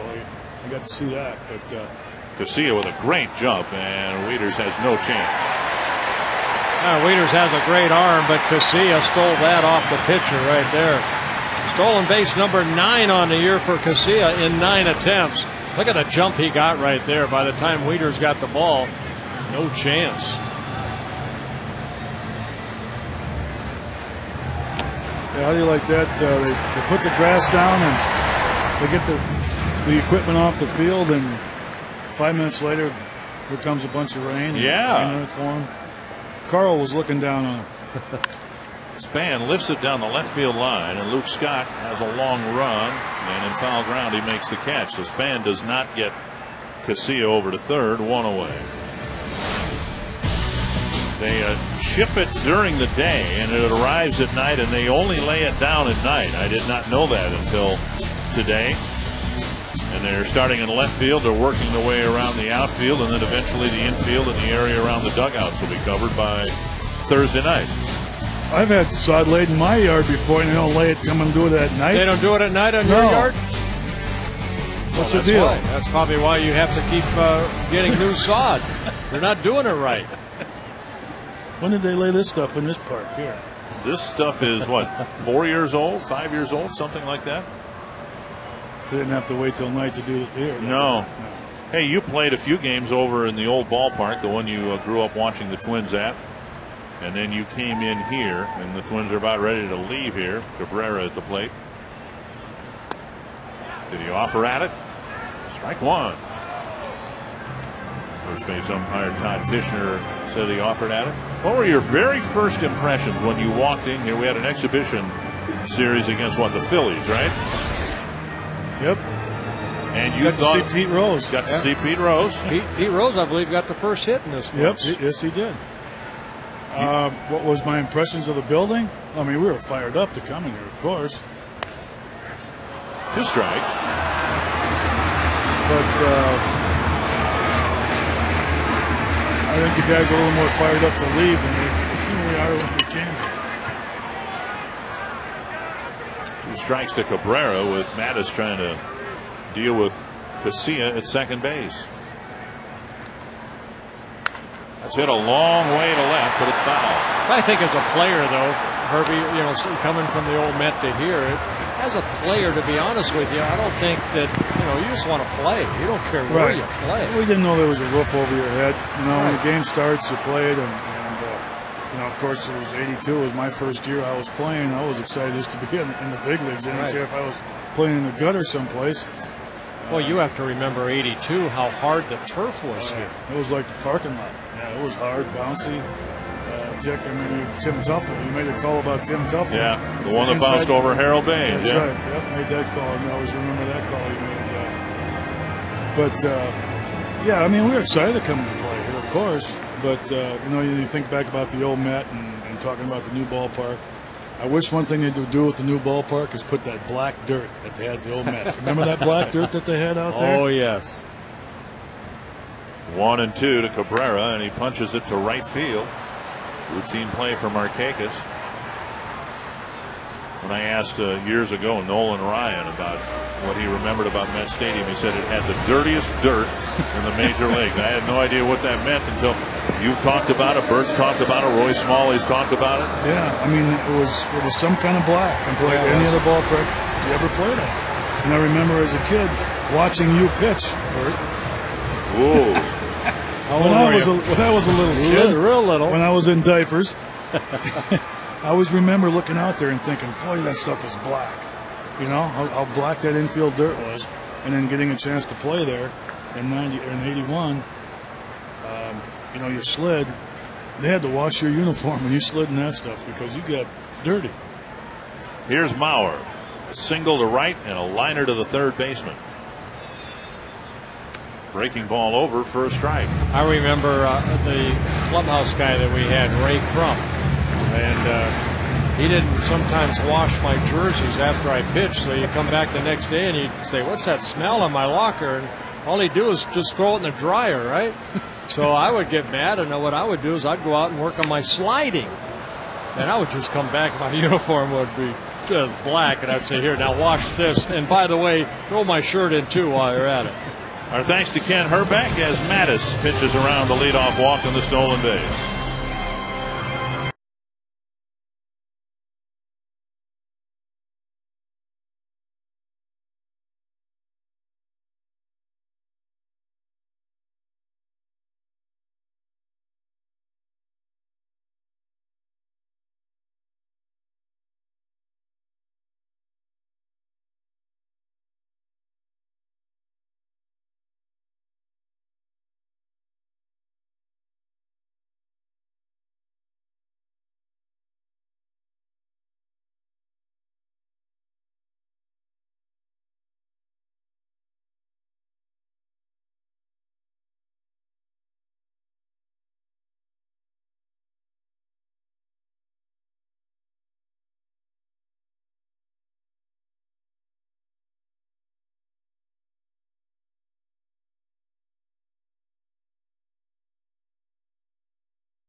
And 10 season packages are available in full season, half season, 20-game plans, with deposits being just $100 a seat. Call 800-33-TWINS or visit twinsbaseball.com for more information. That's real turf from Target Field. There's going to be a big divot out there in center field. Michael Aubrey now facing Bobby Kemple. Aubrey, in his third plate appearance here, has faced 3 different pitchers. Drove in 2 runs with a double against Gabino. Came up with the bases loaded, drew a walk against Umber, and now Kemple gets him to ground out, 1 away. Well, Ron Gardenhire saying over the last couple of games there's just been a different sense in the dugout in games like this, that they're going to find a way to come back and win. Step 1 in that, I would think, is a pitcher going out there and just kind of taking control of the game and putting a 0 or 2 up. Yeah, I think Gardy and Rick Anderson are hoping that Philip Umber would be that guy to work out of it and work deeper into the ball game. Now they're hoping that Bobby Kemple can do that. And Kemple has had some issues of his own over the last few weeks. Hoping to come up with a good one here. Pitch through the middle innings, maybe allow the Twins to come back, tie it up, take the lead. A little bit low, 2-0. Yeah, Kemple's longest outing in his first appearance this year, back in late June when we faced the Cardinals in St. Louis. He worked 4 shutout innings. And that's what the Twins would need here this afternoon. Put some zeros on the board. Popped up near third, and Harris over for a look. And enough room to put it away, 2 down. Well, we need a guess from you. I'm going to go way back to Frank Robinson, but it could be... I'll go with Al Bumbry. Really? It had a lot of speed. And the last Oriole to lead the league in doubles, probably Brian Roberts. Miguel Tejada. 50 doubles. Let's see, how can we spin that around so that we got the answer right? Bumbry, 6 letters in his last name. Roberts hit a big double last night for the Orioles, drove in a run. At Fenway Park, Scott Linebrink continues his struggles. He's given up a couple of 8th inning runs, and the Red Sox have a 5-3 lead over Chicago. Freddie Garcia actually gave the White Sox a pretty good start, but now the Chicago bullpen is springing a few leaks as we get through August. 1-1 to Roberts. Tigers and Angels are underway out in Anaheim. That one hit to right, hit hard, but Cuddyer is there to make the catch. And a 1-2-3 inning, first one we've had tonight.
At the Metrodome, where the Orioles have a 2-run lead. Robbie and Smikowski, Ron Coomer, Bert Blylev, and Dick Bramer. And Justin Morneau, homered his last time up, will lead things off in the 5th against Brian Mattis. Ball 1. Well, I mentioned before, Mattis, a pitcher that making just his 5th major league start. He has thrown a lot of pitches here again tonight. 84 pitches so far, trying to get this first out here in the 5th inning. Swing and a miss, 1-1. Morneau called out on strikes in the 1st, homering in the 3rd. Again, his longest outing, 5 2/3 innings against the Angels. He gave up 11 hits and 4 runs in a 5-1 loss to the Angels. Popped up, foul, and out of play. 1-2.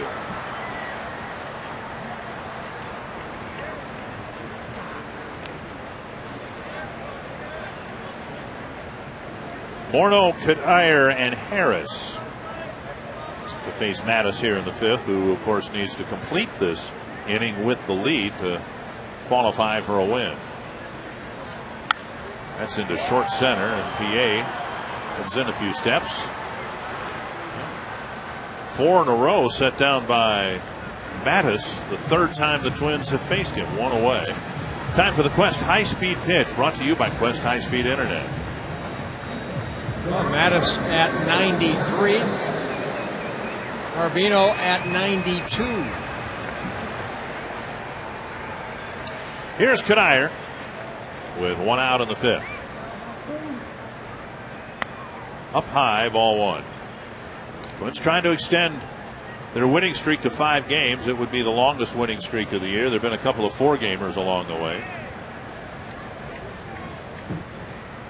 Cuddyer pops it up. It'll reach the seats. 1-1.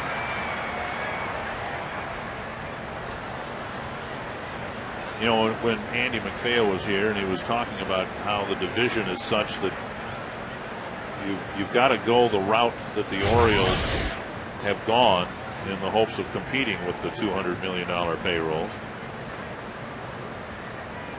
1-1 to Cuddyer. What he didn't say was that's exactly how the Rays won the division, got to the World Series last year, largely with homegrown talent. And you catch a spark and you hope to win a couple of playoff series. This one hit again to short center, and PA comes streaking in. Roberts out, and PA with the catch after bumping into Markakis, and I think Markakis stepped on his foot. Well, the center fielder usually has the control of catching a ball, and that's what PA did. He hustled, went over there. Markakis kind of bumped into each other. Take a look right here. PA calling them off. Both of them keeping their eye on the ball, and Markakis stepping on PA. But PA able to catch the ball. Here's Brendan Harris trying to get something started with 2 outs. And a fastball inside. Mattis walked Casilla to start the 4th, and since then he's gotten 4 fly ball outs and a little dribbler to first. Red Sox taking a 6-3 lead into the 9th inning against Chicago at Fenway Park.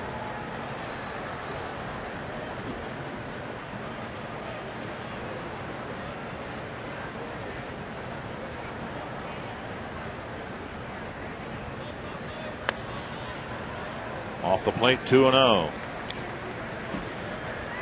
Twins out hitting the Orioles 7-6. Twins gave up so many walks.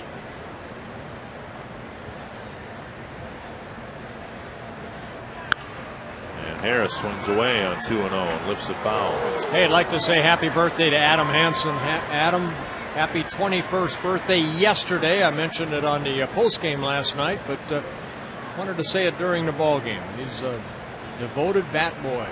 Great kid right there, Adam Hansen. Happy 21st birthday yesterday. 2-2 to Harris.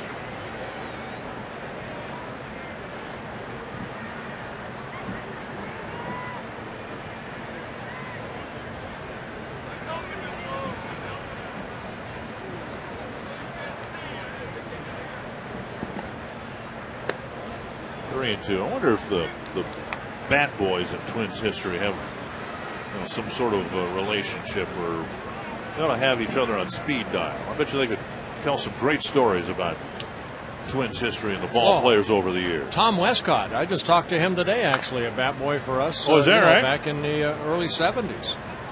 I know that book that you got yesterday. Right. I got what's it called? Twins Memories of the Met by Bob Showers. He's going to be with us tomorrow.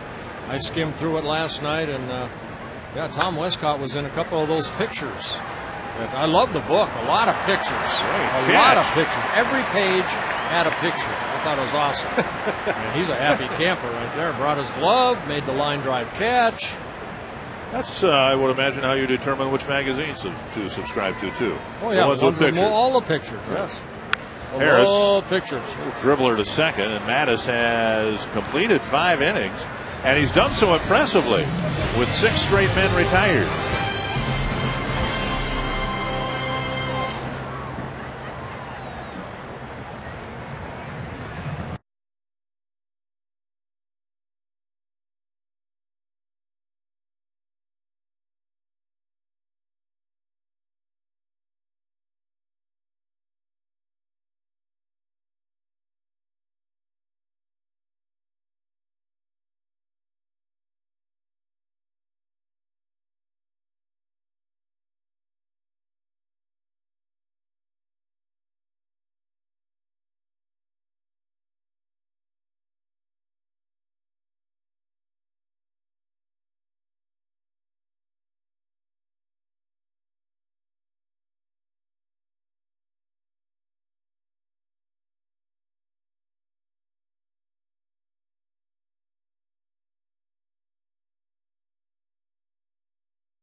I'm Robbie. It's Mikowski, and I'm in the Minnesota State Lottery Winner's Circle, and I have $100 in Minnesota State Lottery tickets for Evelyn, who tonight celebrates birthday number 80. And look at these creative signs.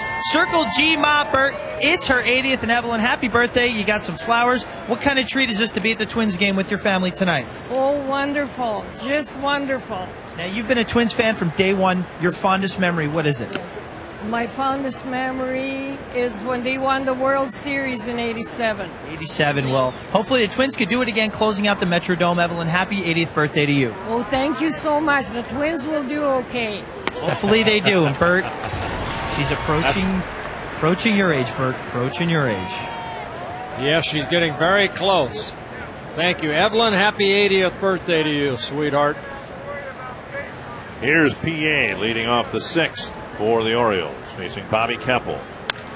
It's lifted to short left. That's going to be a tough play. Cabrera has it go off the end of his glove, and PA streaks to second base. Cabrera got there, and it looked like it hit his glove, but didn't stay in, so it's a leadoff double for Felix PA. Oh, Cabrera had to go a long way for this ball. Ball just kept slicing away from him. Good effort by Cabrera.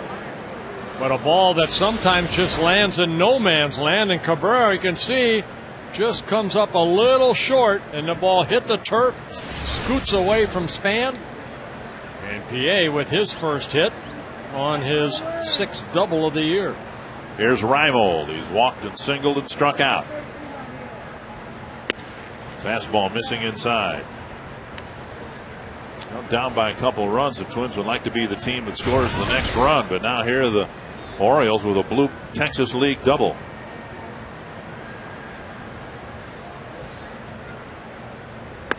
There's the inside corner, 1-1. So far, so good for Keppel. You can't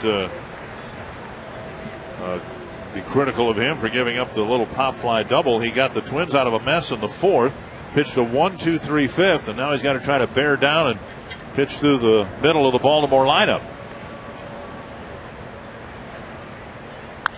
Here's a pop-up. Might be playable for Morneau near the Baltimore dugout.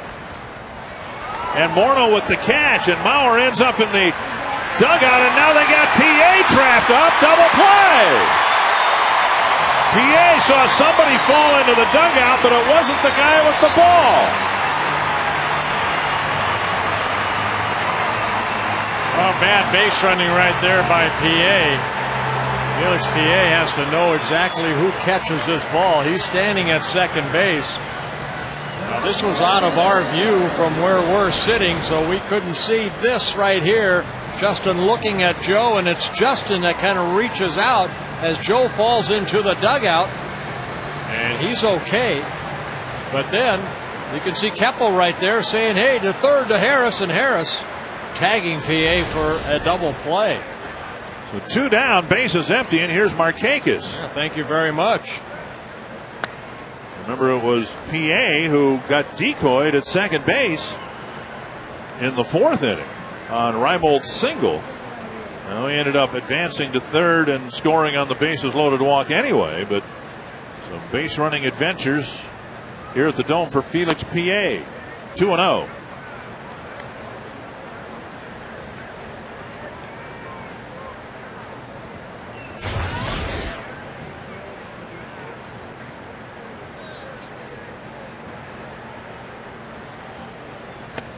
And a strike, 2-1.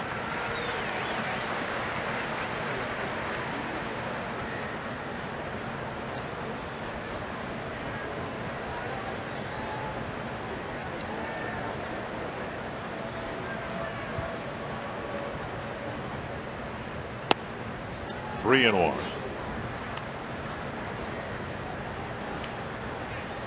Twins have already walked 7 batters.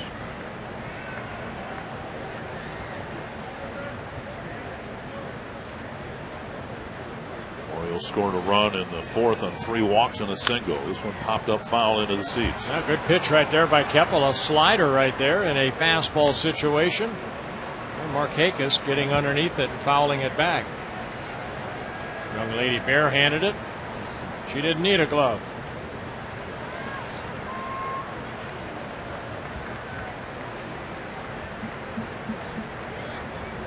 3-2 to Nick Markakis. Bounce toward the hole. Cabrera backhands, fires. The throw up the line, and Markakis will get an infield hit with 2 outs in the 6th.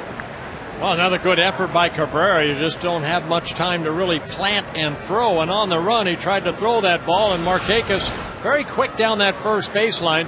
Really no chance. See Markakis sprinting across the bag. So Markakis picks up his 2nd hit of the ball game for the Orioles. Their 8th. Here's Scott with a runner at first and 2 down. It's through Mauer, and a wild carom allows Markakis to go to 2nd.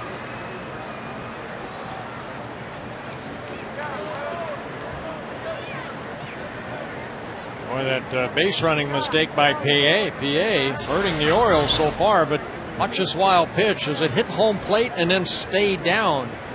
That happens a lot when that ball hits home plate. It just doesn't come up. And I think PA underneath that towel knows that he made a mistake. So now Keppel needs to get Scott here. Big swing and a miss, 1-1.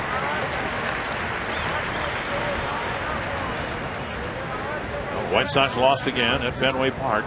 Scott Linebrink giving up 3 runs in the 8th inning. And the Red Sox have taken the first 2 from Chicago. If the Twins can come back and win this game, they'll climb into a tie with Chicago. Sailing outside, 2-1.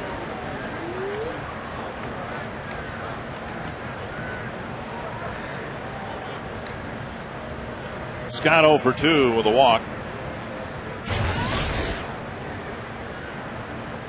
30 pitches for Keppel. He's gotten 6 outs. Swing and a foul, 2-2. Yeah, good sinker down and away right there.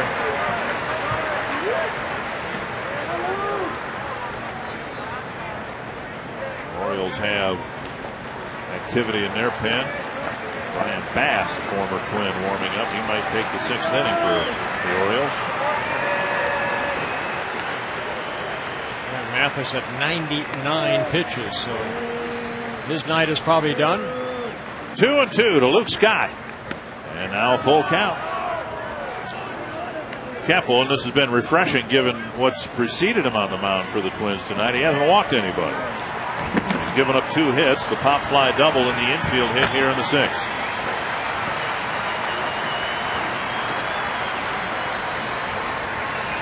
Three and 2 to Scott. Bouncer wide at first.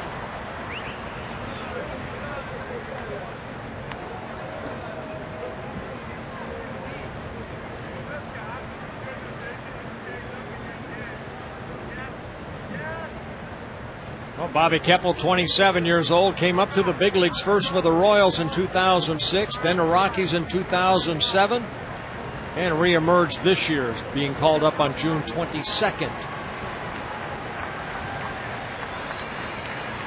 First half of the season in Rochester.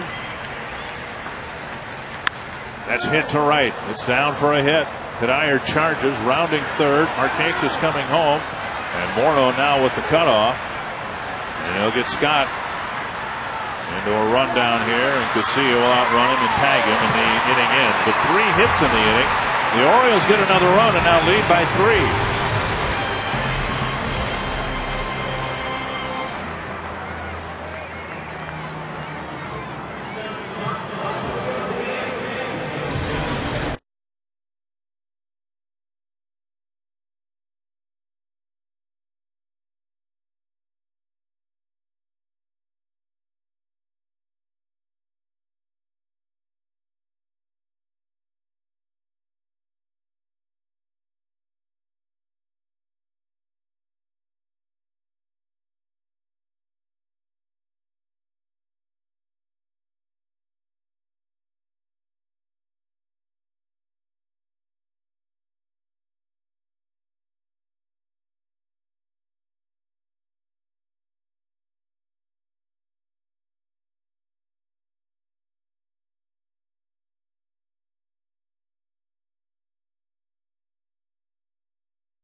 Felix PA off the bat of Carlos Gomez. What a catch he made right here. And that definitely took some extra base hit away from Gomez. PA all-out effort, diving for the ball, coming up with it.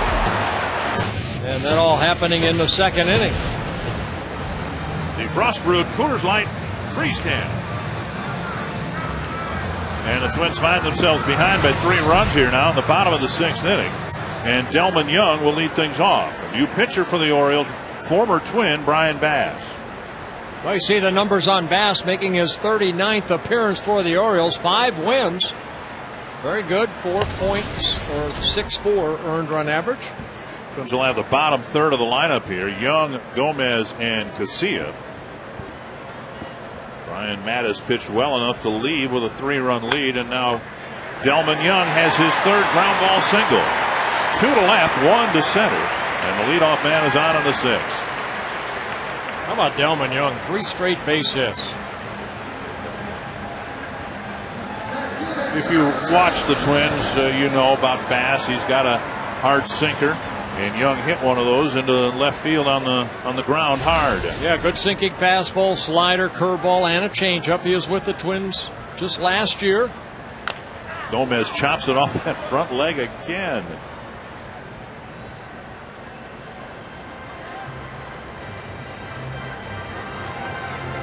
Gomez, who was robbed of a hit by Felix PA in center field and a great catch, and then was called out on strikes in the 3rd. Yeah, Bass going over to the Orioles on September 5th of last year for a player to be named later. Twins really were enamored by his sinker, and they thought if he could consistently throw it at or below the knees, he'd have great success as a relief pitcher. A high chopper over the reach of Mora. Young will hold up at second. And so now Gomez with a base hit, and the Twins are hitting that sinker into the ground with good results. And now Casilla. Brian Bass, one of those guys that spent a lot of time in the major leagues. That looked like a little breaking ball right there that really didn't do much in the turf. That's a base hit on the turf right there. Mora going straight up, but just over his reach.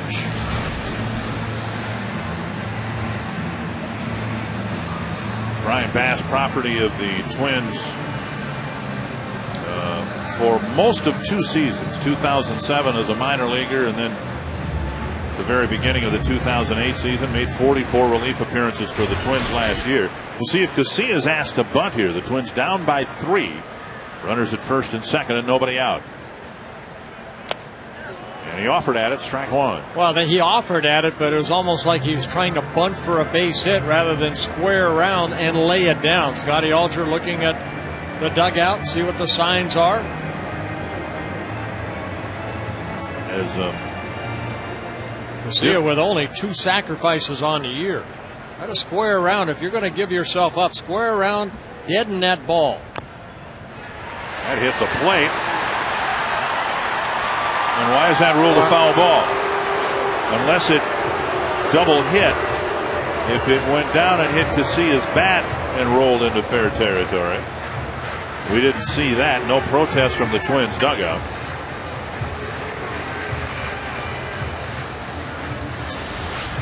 Let's take another look at it right here. Yeah, double hit. Double hit.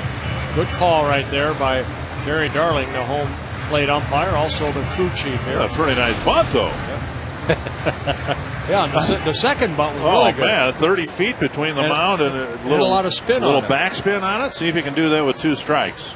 Oriole infield is back now, and Casilla takes a ball. You know, as difficult as the first 4 innings have been to watch, the Twins didn't pitch particularly well, and not a pretty ball game. You can get yourself back into it if you execute. And Casilla failed in 2 bunt attempts, and now drives it to right field. This is back high off the fence, and a run's going to score. Gomez being held at third. So instead of a sacrifice, Casilla clubs the double.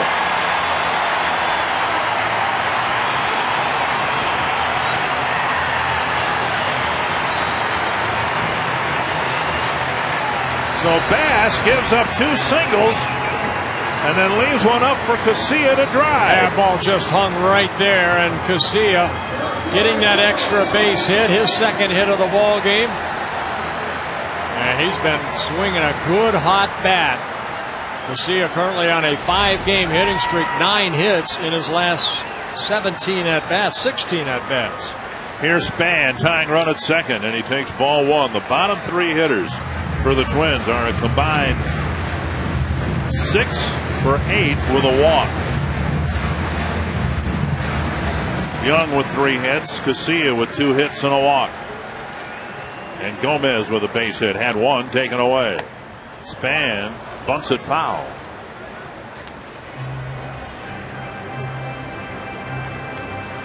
Span, who drove in 2 with a triple in the second inning, could drive in 2 more with a base hit. And Ron Gardenhire wondering why Span would even think about bunting here.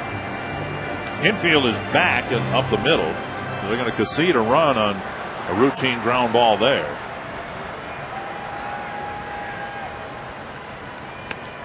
Two and one.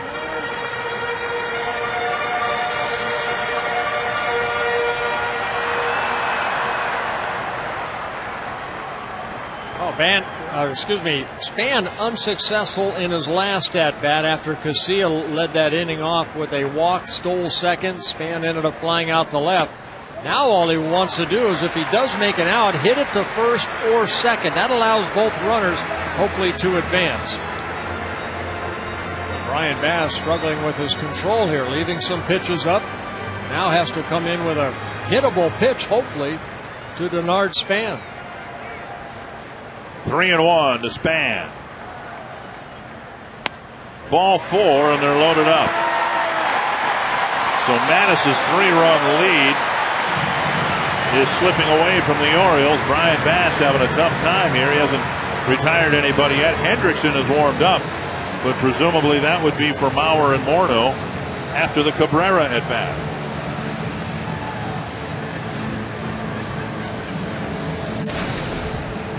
Kranitz, pitching coach slash cheerleader, psychiatrist, psychologist. Each team seems to have had a lot of opportunities with the bases loaded. The Twins left the bases loaded in the first. Orioles have done it a couple of times, and now the bases are loaded with nobody out. Oh, the Orioles' biggest problem, they're 4th in the American League in hitting. The starting and the relievers, they are last combined ERA. Bullpen 11th in the American League in ERA, the Baltimore Orioles are. Cabrera goes after the first pitch and lifts it foul over the Baltimore on deck circle.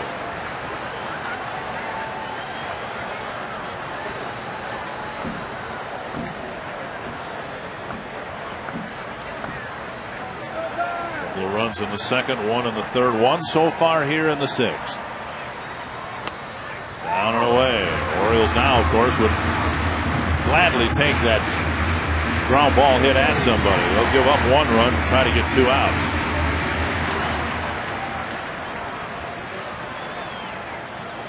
One and 1 to Cabrera. Breaking ball gets strike 2.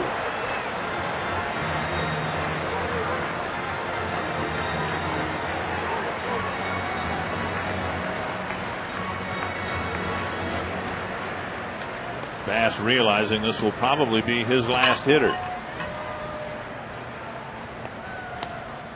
2-2.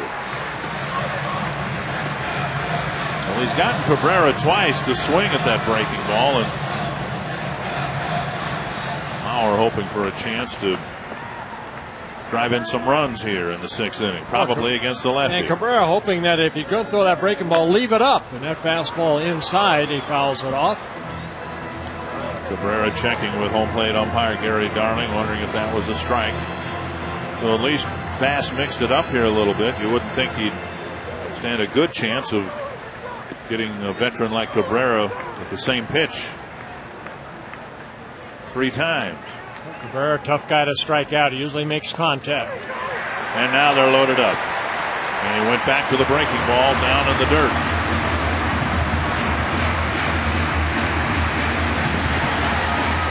Tremblay has seen it all before. Well, he has to have a lot of patience. A lot of speed out there on the bases. Maybe the three fastest runners the Twins have. And Cabrera avoided getting hit. Takes first with a walk, and the Twins get a bases loaded walk. And a run comes in to draw the Twins to within one. Brian Bass faced 5 men here tonight. He didn't retire a soul. The Twins have 2 runs on the board, and they're loaded up for Hendrickson.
Had a tough time giving up first 3 hits and then a couple of walks.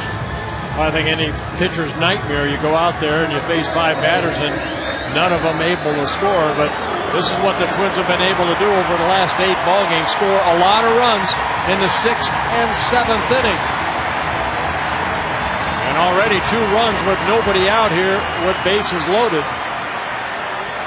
And on the mound it'll be Mark Hendrickson, the only left-hander out of the bullpen. He worked in last night's ballgame, faced only 1 hitter, and that was in the 6th inning off Jason Kubel. And Kubel hit a sacrifice fly, picked up an RBI. Bauer's going to go deep here. That's my call. Strike 1. You feel it? I do. Every fiber of my being. 1 strike. Bauer with a single in the first, hit a liner to Mora in the second. And hit a 3-hopper to Aubrey at first in the 4th.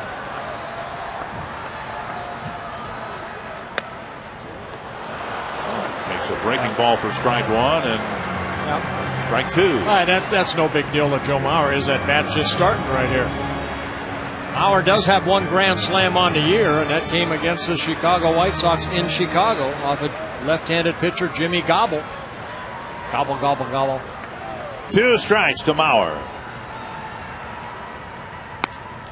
Ball 1. Remember, Bass in pitching to Cabrera got ahead 0-2, I believe, or no, it was 1-2, and then ended up walking him.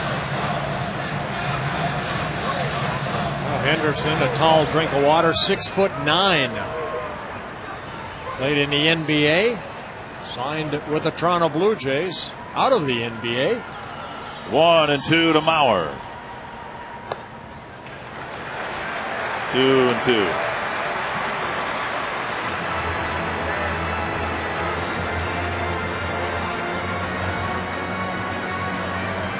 In the NBA, Hendrickson played for the Philadelphia 76ers in Sacramento and New Jersey.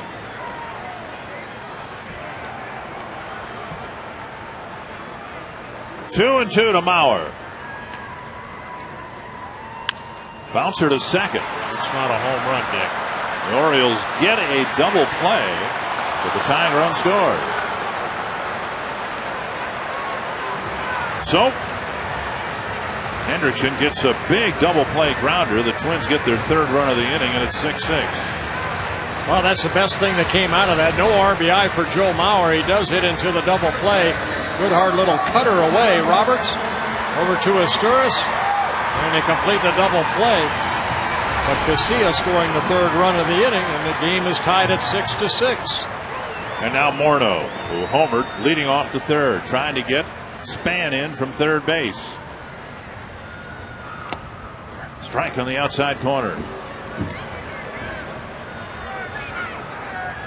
Hendrickson, the only left-hander in the Oriole bullpen, and he might be used up here in the sixth as he was last night.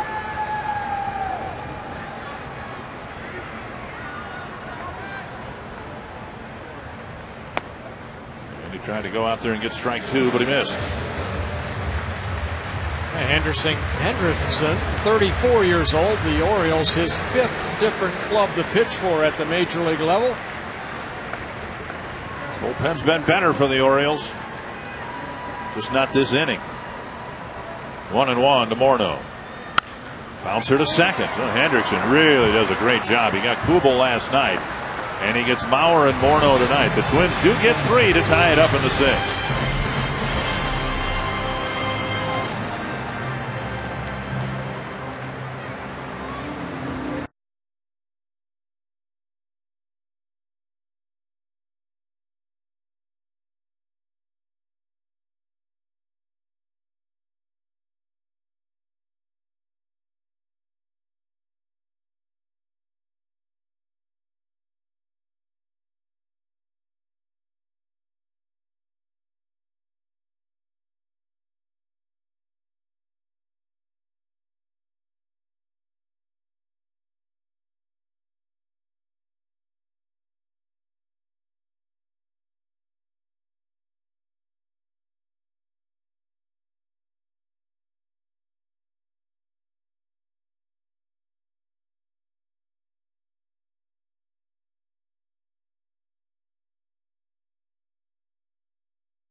For the first 5,000 fans, 14 and under. Tickets for Target Back to School Weekend are on sale right now. TwinsBaseball.com. Call 800-33-TWINS. As we've discussed over the years, it's always was the most exciting time of the year for you growing up. Just the last days before the start of the school year. School? Yes, it was. Yes, it was. I enjoyed going to school. Yes, I did. Weeders facing a new Twins pitcher, Jesse Crane. Outside ball one. Your favorite subject in school? Besides recess? Study hall. Where I could do all my work that all my classes I took. 1-0 to Weeders. Lifted down the left field line. See if Span can duplicate the catch of last night. Not quite. Well, Jesse feels comfortable about that, Jesse Crane, because he's out on the mound now. So he says, I'm okay. Oh, sure, I'm on the mound. You can't make that catch? You did last night. Well, good effort again. But he just, the ball ended up right on the bench, I think. 1-1. Weeders, Mora, and Aubrey facing Crane here now in a tie game. Twins finally have tied the game up. Weeders takes up an in. Now, last night, Crane wasn't on the mound. He was on the receiving end. Yes, he was. Watch this. Boom. Ouch.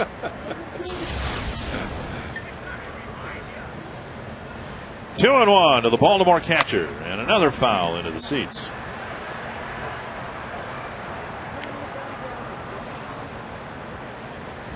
Well, Crane making his 37th relief appearance. He worked on Saturday in the Twins' 8-7 loss. 1/3 of an inning, gave up a couple hits, a couple runs with a walk and a strikeout.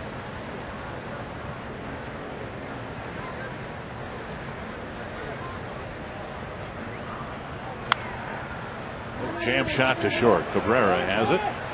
Now Morneau has it, 1 away. Dodge game summary, and a lot of runs on the board compared to last night. Aubrey right here, a 2-run double. That put the Orioles up. They scored 3, but the Twins came back with 2 in the bottom of the second, made it a 3-2 ball game. Justin Morneau with a solo home run made it a 4-3 Twins deficit, but the O's kept putting some more runs on the board, as the Twins have. The Twins come up with 3 runs in the bottom of the 6th to tie it. And the Angels have come up with 3 runs in the bottom of the 2nd on a Howie Kendrick home run. They're leading Detroit now 3-1. Here's Melvin Mora. Swing and a miss, 2 strikes. Well, Bobby Keppel did his job. He did give up a run, as it turned out, in the 6th inning. But he got the Twins through 2 1/3 innings, in the middle innings. Not the pitcher of record here. Crane hoping for similar results here in the 7th and 8th innings. Outside, 1-2.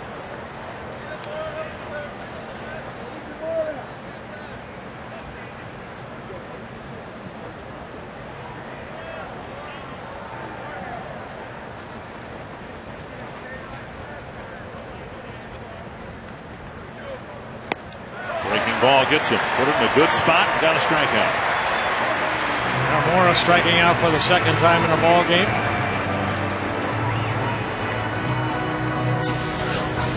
So 2 down, that'll bring up Aubrey. Good hard little cutter right there by Crane. Like you mentioned, a good spot down and away on the black. 2 down in the 7th. Aubrey, who's driven in 3 runs tonight, 2 with a double and 1 with a walk. The Twins have given up 2 bases loaded walks, and the Orioles have committed that sin once. There's a slower breaking ball bending over for a strike.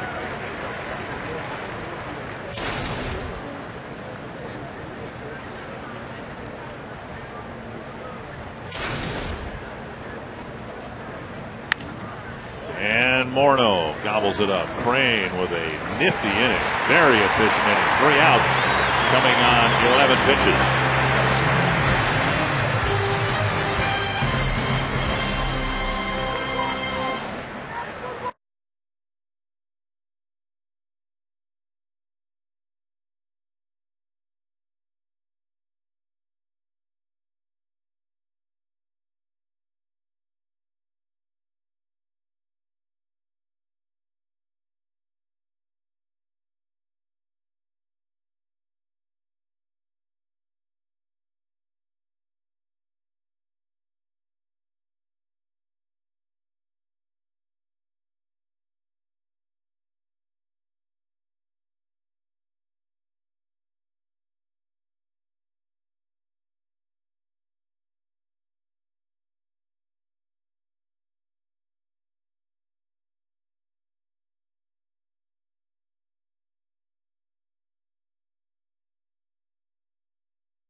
Fox Sports North is brought to you by McDonald's. I'm loving it. By Dodge. Live strong, live bold, live now. Dodge. Grab life. And by Aflac. We've got you under our wing. Oh, there you go, young man. You are a Mountain Dew fan of the game. Very nice. First game. Sartell, Minnesota, over there by St. Cloud. What a cute youngster. Twins have not had a lead in the ball game. Michael Kadire will lead off the Twins' 7th against Chris Ray. Yeah, Chris Ray making his 33rd relief appearance. He worked in last night's ball game, an inning and a third. He ended up throwing only 9 pitches to get 4 outs. Kadire, Harris, and Young to face Ray here in the 7th inning. First 5 batters reached in the magical 6th inning again tonight. 3-0. The way Kadire's been swinging, you'd be tempted to give him the green light here, wouldn't you? Well, only a pitch that, he may get the green light, but it's got to be a pitch that he can drive over the fence. Instead, it's off the plate. So a leadoff walk in the 7th. Twins have done a nice job getting leadoff men on in this ball game. Only twice have they not done that. Yeah, too many walks for both staffs here tonight. 7 for the Twins, 5 now for the Orioles. Here's Harris, hitless in the ball game. A couple of ground balls and a line out to center. Harris does not have a sacrifice bunt. Young with 3 hits, but he's also gotten those hits on the ground, and he'd be a candidate for a ground ball double play if Kadire isn't advanced to second base here. And that's what Melvin Mora probably came in to Chris Ray to talk about in case of the bunt. Harris squares and takes a strike. Twins tried to sacrifice in the 6th with Casilla. He missed 2 bunt attempts and then whacked a double off the fence and right.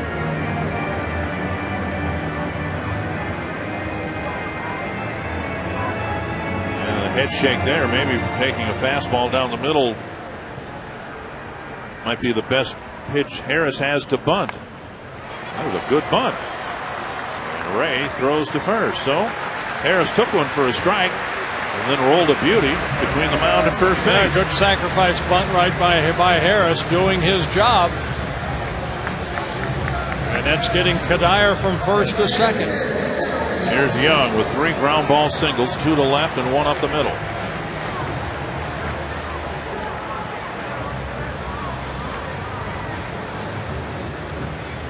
Hits for Young, the average up to 264. We've seen power in the last week and a half.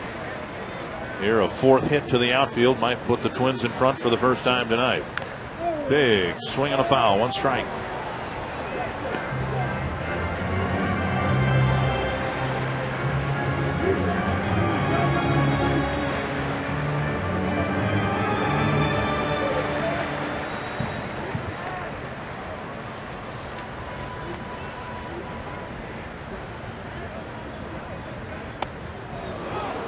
Left one up and in, and Delman swung through it. Yeah, Delman would like to have that back. 3 home runs for Delman Young going into the month of August, but so far here in the month of August, 5 home runs Delman has hit.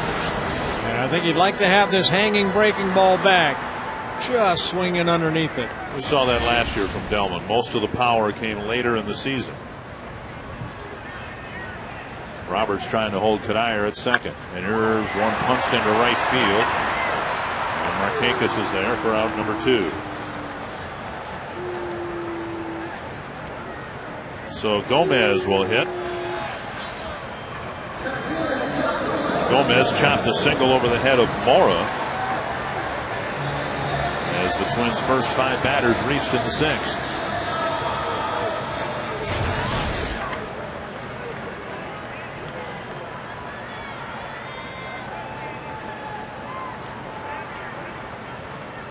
Bottom part of the lineup have pretty much helped the Twins tie this game up, and let's see if Gomez can pick up Delman Young right here.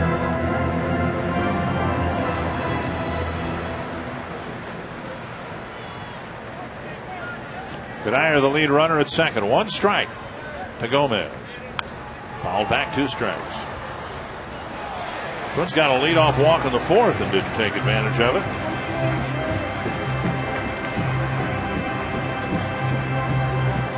Gomez in a tough spot. There's Ray, a slinger. And Gomez is behind in the count 0-2. Oh, just off the outside corner, 1-2. That didn't miss by much. Now, we talked about last night about Chris Ray, once the closer, then had the Tommy John surgery, trying to come back and find that consistency. Gomez, a little pop fly, right center field. Roberts backpedaling, makes a fine catch to end the inning. So the Twins get a leadoff walk but don't score. We go to the 8th in a tie game.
Tied at 6. Were they separated at birth? Dave Tremblay and William Shatner? Wow, nice job, Chuck. The guy on the right does the commercials for Priceline.com, or is it the guy on the left? Cesar Esteuras will lead off the 8th for the Orioles. And he takes ball 1 from Jesse Crane. Esteuras, Roberts, and PA facing Crane, who had a very good 7th inning. 1-2-3 inning on just 11 pitches. And now a strike, 1-1. Esteuras with an RBI single in the 2nd inning. Since then, a strikeout and a foul out to Harris.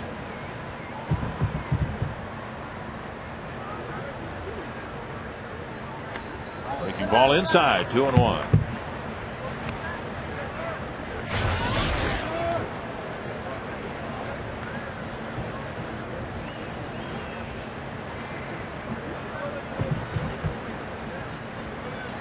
Two and 1 to Cesar Esteuras.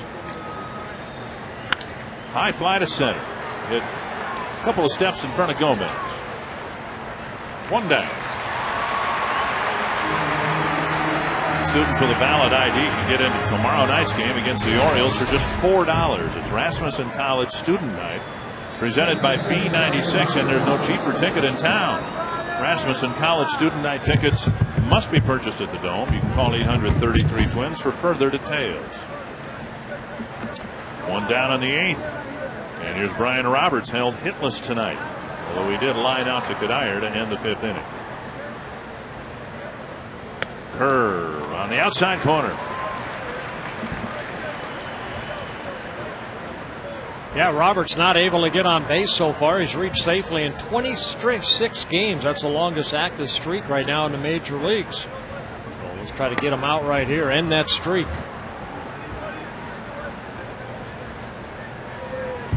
Roberts a switch hitter, good hitter from both sides of the plate.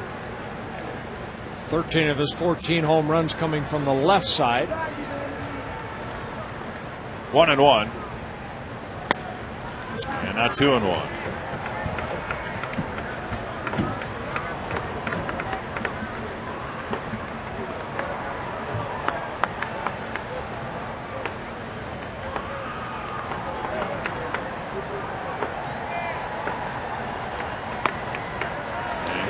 Again, tickling that outside corner, 2-2.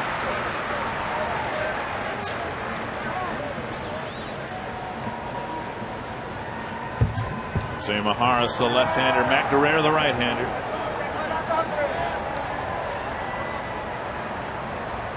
Curve, chopped up the first base side. Morneau to the bag, 2 down. Want to learn the basics of baseball? No better place than our instructionals in the postgame, the Quest Twins Live postgame show. Bert and Ron will break down the techniques and strategies of the game, and tonight the art of the sacrifice bunt. Now, I'm guessing, I'm going to go out on a limb here, say that you probably dropped down a whole lot more sacrifice bunts than Ron Coomer ever did. I guarantee you that right there. I guarantee you. Good bunt by Harris. Yeah. Swing and a miss by PA. PA's had an interesting game, a sensational catch in center. A walk, but he was decoyed on a single at second base in the fourth. Then a double and a base running mistake.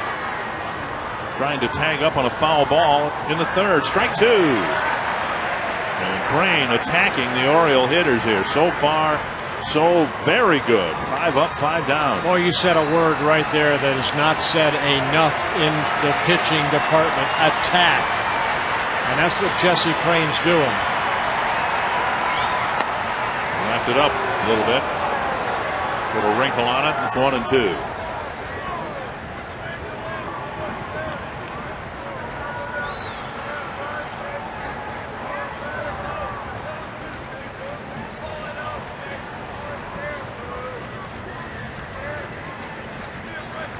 One and 2 to the Baltimore center fielder. Sliced foul. I'll be interested to read or hear PA's comments on his attempt at tag from second to third.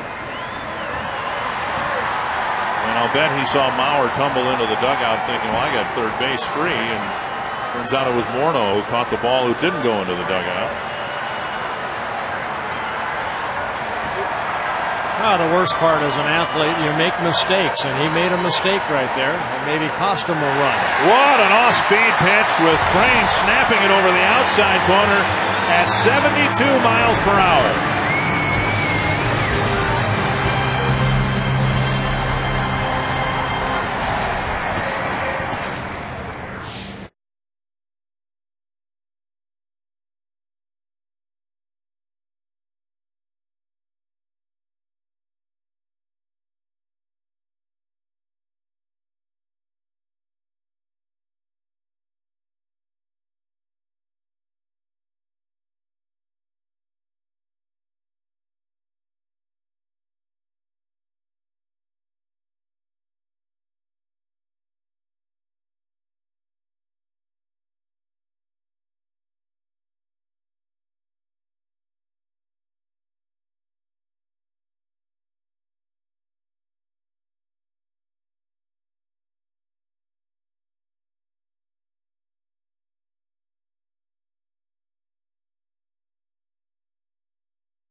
Here at the Metrodome, I'm Robbie Mikowski, and I invite you to stay tuned to Quest Twins Live featuring the Toyota postgame wrap. We'll talk about the Twins' late inning surge. The 6th inning does the trick again as the Twins scored 3 more times tonight in the 6th to tie the ball game at 6. The grass is greener. We'll take a look at the grass installation going on across town at Target Field. And the instructional tonight, as Dick and Bert talked about, the art of the sacrifice bunt from the hitter's and the pitcher's perspective. And I know Ron Coomer didn't have to lay down that many sacrifice bunts with the blazing speed that guy had in his heyday. Dick and Bert? Here's Alexi Casilla taking ball one from Cam Micolio.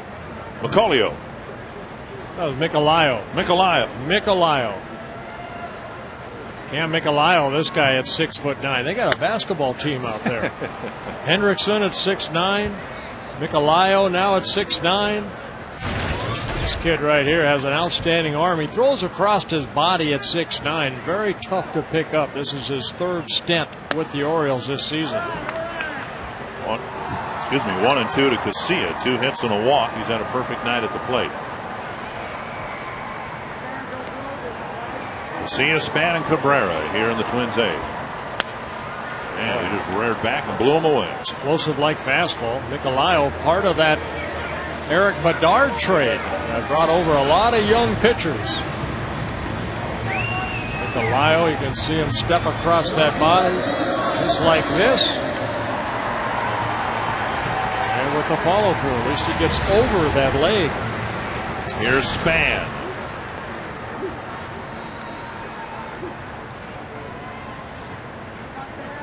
Micolio just 24 years old. Foul back. 1 strike.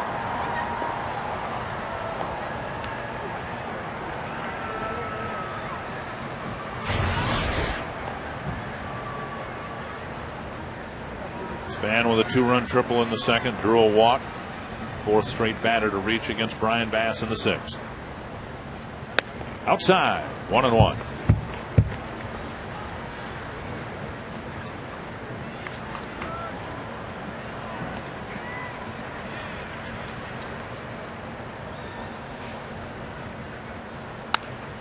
And foul away. You know, baseball doesn't have that many guys that are over 6'8", 6'9". Micolio at 6'9", Hendrickson at 6'9", Randy Johnson, I believe he's at 6'10". Yeah, I played with Jim Bibby in Pittsburgh. Jim Bibby, if you're out there, I know your health is not very good. God bless you, man. But those guys, they look like they can almost place the ball into the catcher's glove with their long arms and the way that they stretch out there. And there's a guy that Twins fans need to be aware of. Yeah. Luke Van Meel, a 7-footer. He's up to Double-A now, and he's being used as their closer. Well, watch out for the Dutchman. A 7-footer. 1 and 2 to Span, trying to get a board here in the 8th. And a changeup right there for his 2nd straight strikeout. 2 down in the 8th, and that'll bring up Cabrera. I pulled the string right here. Great location down in the strike zone. Here's Cabrera, drew a bases loaded walk to tie the game, or to make it a 1-run game in the 6th. Tying run scored on a double play ball. And alive, 10 pitches, 8 strikes for Micolio.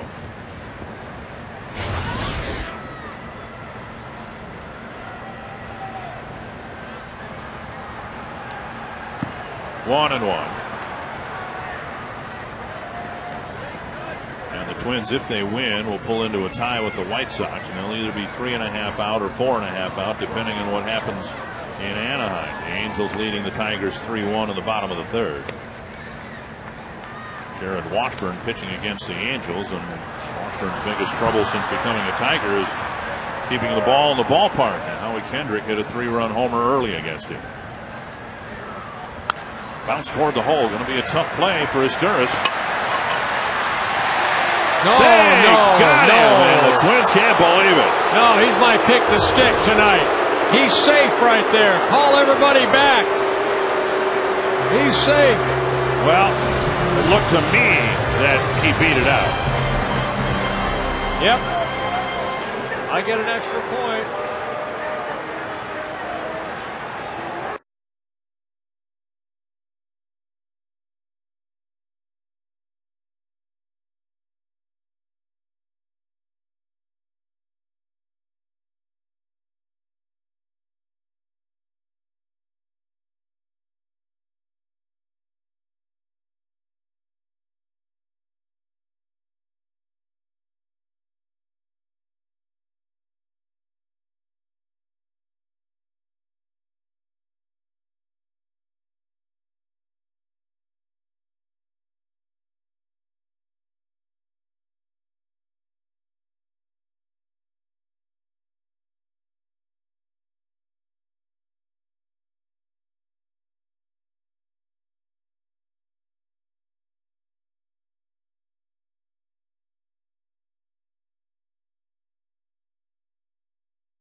3-1.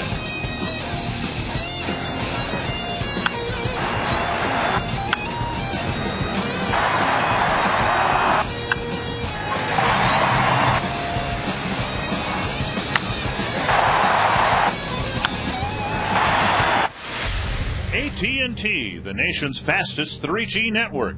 AT&T, your world delivered. Well, two very impressive innings for Jesse Crain, and the Twins will try to milk one more inning out of him here in the ninth. Yeah, 6 up, 6 down for Jesse Crain. Couple strikeouts. Right now matching a season high with the 2 shutout innings. Take a look at the last out right here. Good play by Asturias, but you could see Cabrera. Watch the ball right there. That ball hasn't even gotten his glove yet. As Cabrera tagged the bag. Tish. Matt Tishner, the umpire at first. Well, I'll give you a point. If it were up to me, I'd give you a point. Well, you wonder why I'm in last place. I just can't catch a break. Well, Crain might be just asked to get the leadoff man here in the ninth, with Markakis, a left-handed batter, due up, and Maharas continuing his warm-up tosses. But Crain hopes to get the leadoff man here in the ninth. Thrown just 27 pitches, 19 strikes. 1-2. Showing a good fastball, couple of good breaking pitches.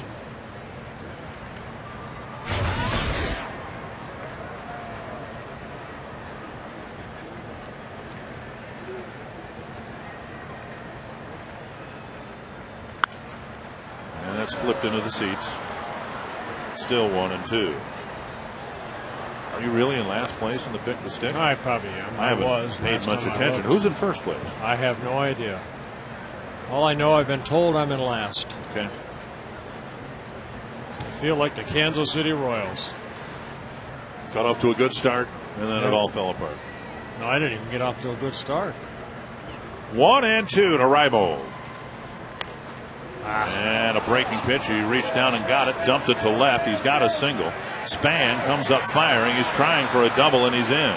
A lead-off double for Nate Reimold on a breaking pitch, and it looked like he hit her right off the dirt. Yeah, the ball just left up, and Reimold just kind of went out and softly hit this ball down that left field line. His second hit of the ball game, his 16th double. Watch his breaking ball right there. Not a bad pitch, but Reimold just went down, dropped the barrel of the bat. And Bernard Span, good effort right here. But it's a leadoff double, so good job by Jesse Crain, and hope that Jose Maharas can come in and get him out of this situation. So Crain leaves, and Maharas will come in to try to get Markakis. And Markakis, Scott, Wieters will all hit for the Orioles with the go-ahead run at second and nobody out. Well, a lot of pitchers used here tonight because of the starter, Armando Garbino. He lasted only 2 2/3 innings. Gave up 5 hits, 4 runs all earned with 3 walks and 1 strikeout. The second inning right here that the Orioles were able to put 3 runs on the board on 4 straight hits.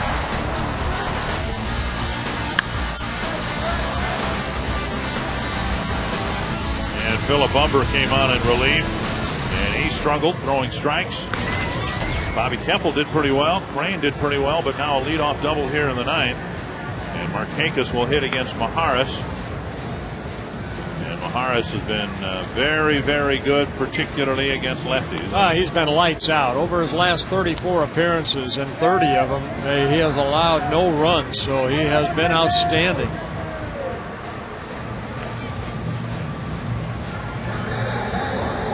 Markakis has reached his last 3 times. Maharas worked in last night's ballgame, making his 52nd relief appearance. Picked up his 19th hold of the year as the Twins beat the O's 2-1 through 10 pitches, 7 for strikes with that shutout inning last night. So Markakis has faced Maharas twice and gone 0 for 2.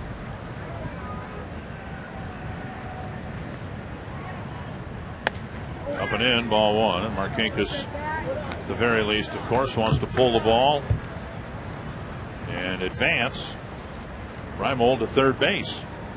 Look at the splits. Lefties hitting 133 against Maharis.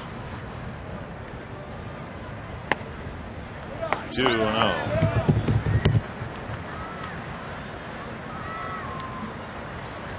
Markakis, an accomplished hitter against righties and lefties.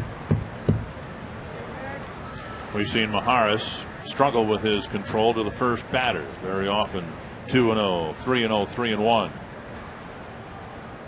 There's a breaking ball snapping over for a strike. Oh, good pitch. And you look at Maharis over his last 10 appearances, covering 12 and a third innings. Not allowed a run.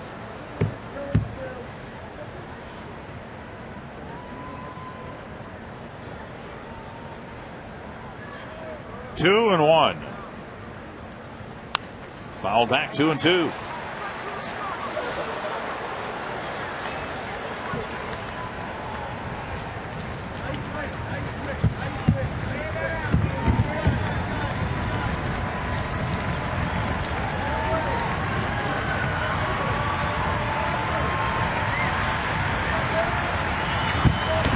Twins could use a strikeout.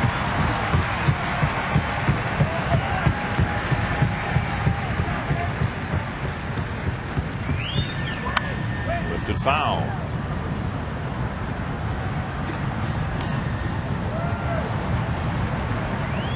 Dave Tremblay has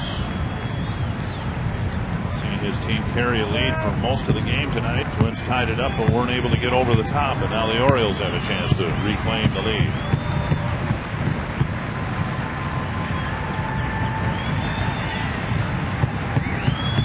2-2 to Markakis. Breaking ball popped up down the left field line. Three Twins will chase it. Span makes the catch. One away. A huge first out with the dangerous Markakis gone. One away. Yeah, breaking ball that just stayed up a little bit. Markakis not able to do his job, and that's to advance the runner from second to third.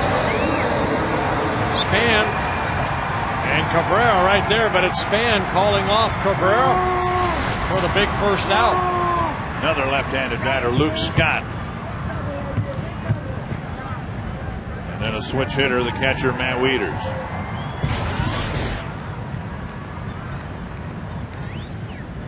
Scott with an RBI single in the sixth that drove in the sixth Oriole run.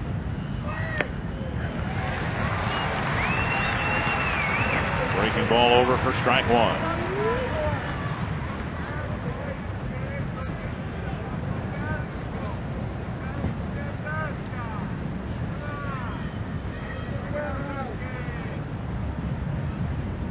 Scott, too, very good against left-handed pitchers. In fact, he's hit left-handers a little bit better than right-handers this year.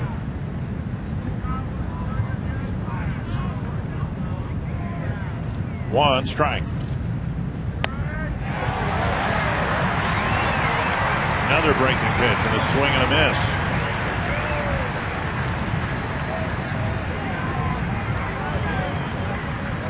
Well, I think we're seeing a left-hander just having more and more confidence in Jose Maharis, just 24 years old, really getting his first taste this year at the major league level. And he has really developed into a tough left-handed pitcher. Little pop up on another breaking ball. Looks like he took a little bit more off of it. Out number two. So the two lefties are gone. And now the switch hitter Wieters, and we'll see how the Twins, or what the Twins scouting reports tell him about Wieters, whether he's a more dangerous hitter from the right side of the plate or the left. Well, most of his at-bats come from the left side coming into the ball game. A .288 hitter from the left side of the plate. Only .227 from this side of the plate. See, with 4 home runs so far at the major league level, 2 from this side. 2 outs. Runner still at second base and ball 1. Years ago, the Twins had a right-handed reliever who was built a little bit like Maharis, not quite as tall. And he was closer, thought of as being closer material for a while. He ended up finding a home with the Red Sox as a pretty good right-handed setup guy. Swing and a miss. Richard Garces. Yep. And you look at Maharis and you look at the physique, and and they're similar. But Garces was a big guy, and weight was a concern with him when he was with the Twins. Oh, Dennis Reyes. You know, the Twins just had Dennis Reyes, who Maharis is really taking over for. 1-1 to Wieters. Swing and a miss. So he went after Scott with breaking pitches. And he's going after Wieters with fastballs. Oh, those fastballs right past Wieters right here. I'd be surprised if they throw him a breaking ball to kind of speed up his bat. Let's see if they go right after him again. He was lazy or slow on that first 2 fastballs.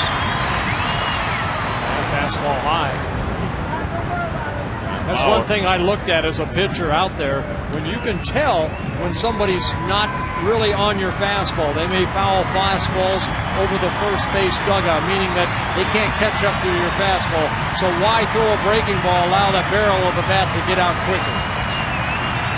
You have to keep pumping in that fastball.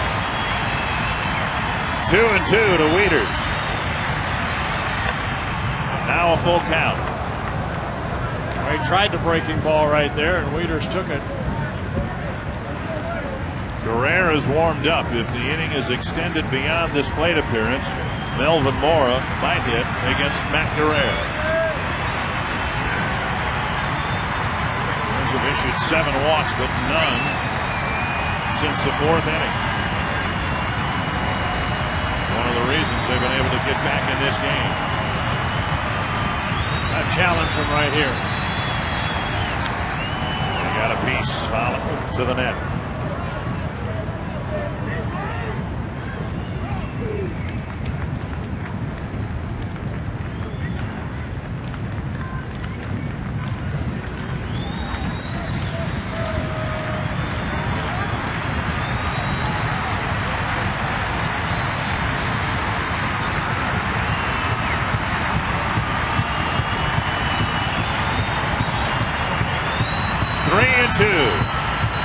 Got him! Maharis with a sterling job in the ninth.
And he stayed there thanks to Jose Maharis retiring the next 3 batters.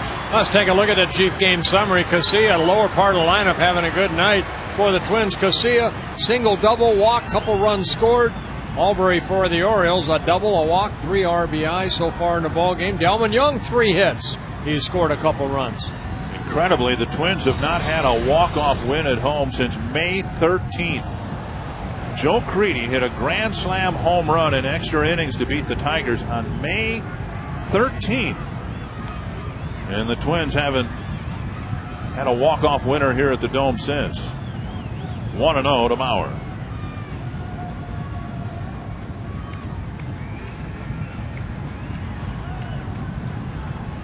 Mauer a single his first time up. And with Mora playing in short left field, Mauer threatens to bunt. Takes a strike.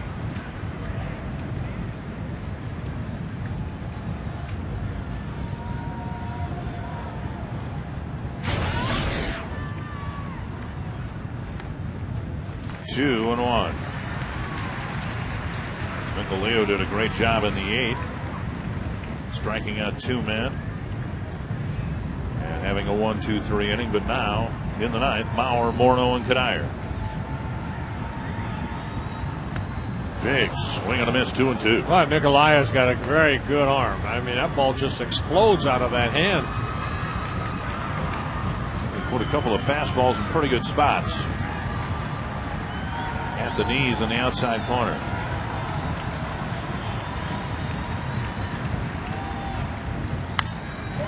Put right at the shortstop.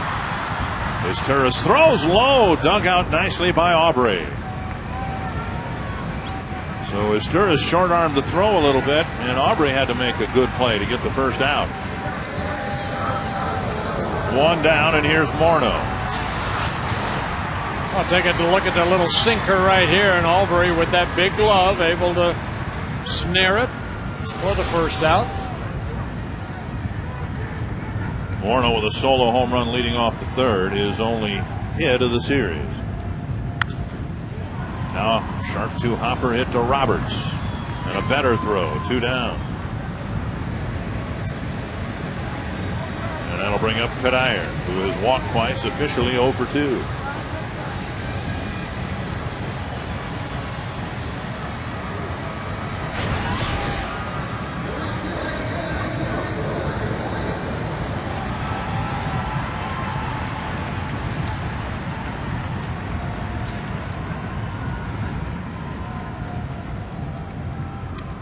Down and away, ball 1. Well, Nikolaev coming into this ball game, he had worked 9 2/3 innings, allowed only 3 hits with 3 walks and 11 strikeouts. Just wonder why this young man has been up and down 3 times. Gets Kadire to go after a high, hard one, 1-1. And now 2-1.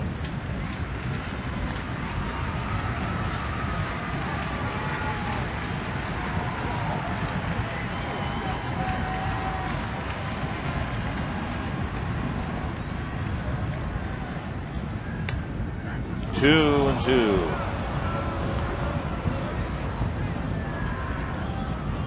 Well, his fastballs have been right at the knees. He hasn't elevated the fastball at all in his outing.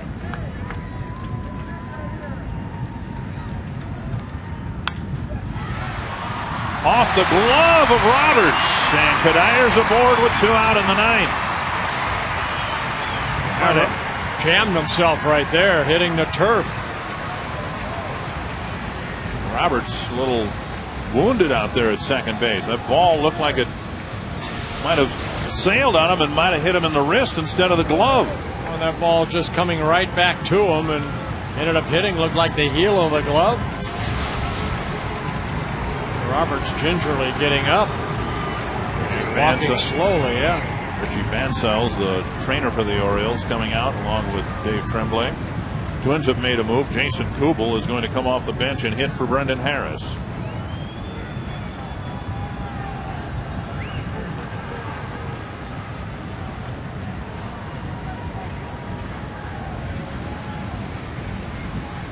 Yeah, that ball was hit so hard that it kind of came back to Roberts, who was diving, and I think it ended up hitting the glove right around the wrist area. That's the area that the trainer's looking at. So Kadire gets his first hit of the ball game.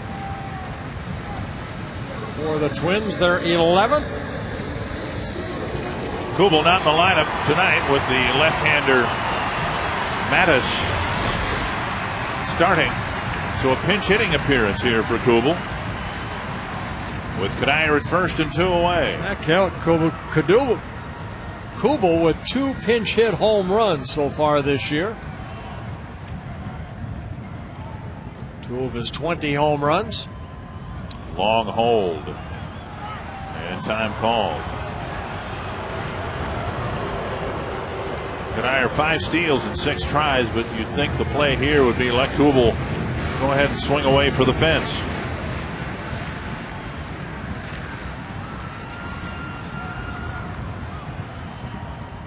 And Kubel takes a fastball, strike 1.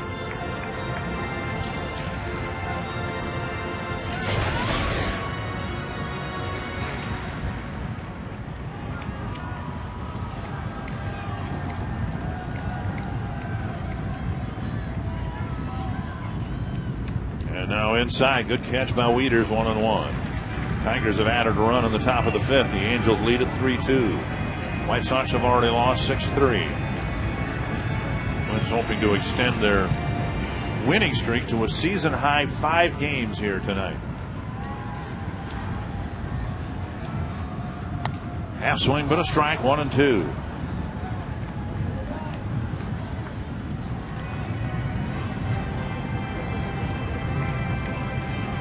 Harris had gone 0 for 3 with a sacrifice bunt.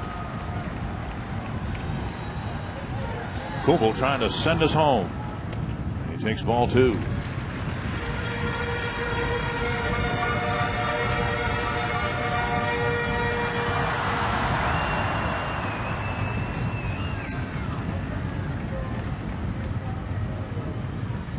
Two and 2 to Kubel. Out a piece. And it's still 2-2. Kubel can extend the game but not finish it. Delman Young is on deck.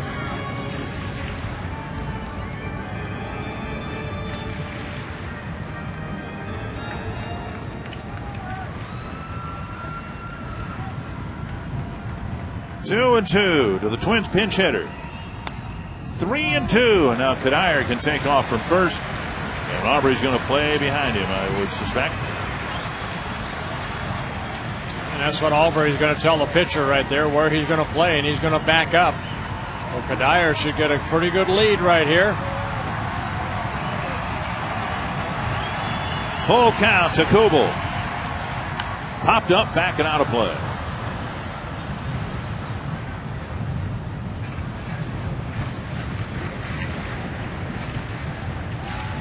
.31 pitches for Nicolio.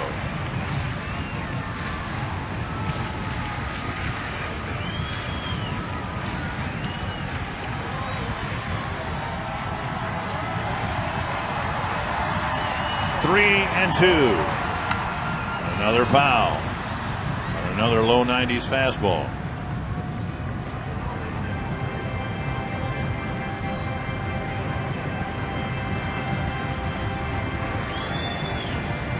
Eight pitches so far in this at bat. 3 2-strike fouls.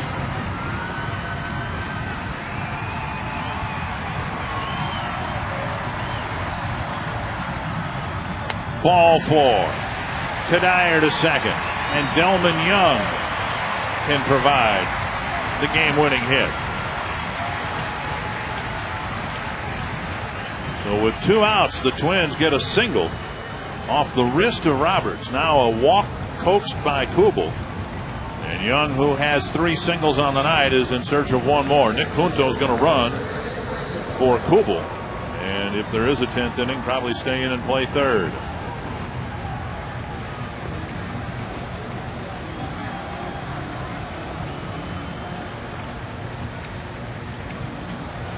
So with all of this here and Joe Creedy's unavailability, the only realistic bench moves the manager can make are made here in the 9th inning.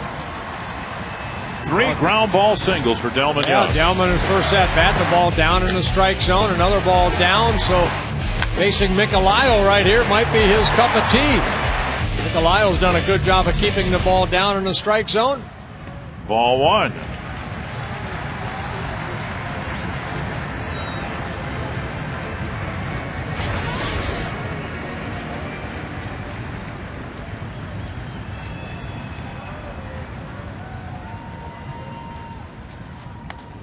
Two and oh.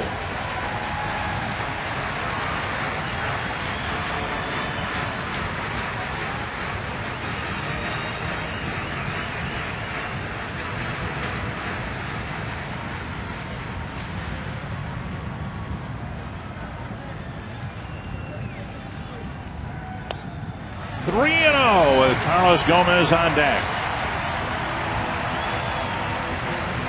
No activity in the Oriole pen, so if Nicolayo walks the bases full, there are no other options. He's got to try to get out of it himself. I think Gelman needs to take a pitch right here. And he takes a strike. Yep.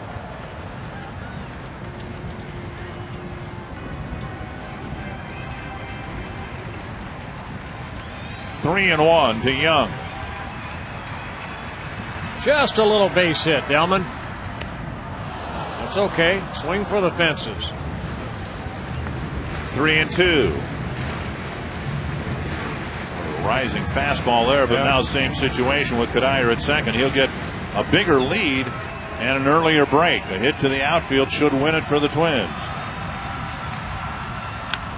There's a hit to the outfield. Cuddyer around third.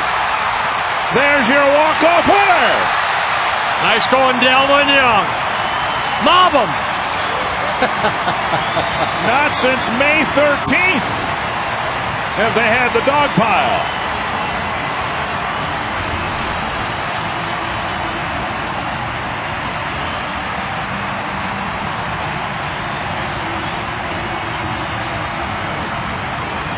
The only lead the Twins have had. And they get it in the bottom of the ninth. They're tied with the White Sox and Anthony, a game the Twins didn't play particularly well in early, but they came back again in that sixth inning.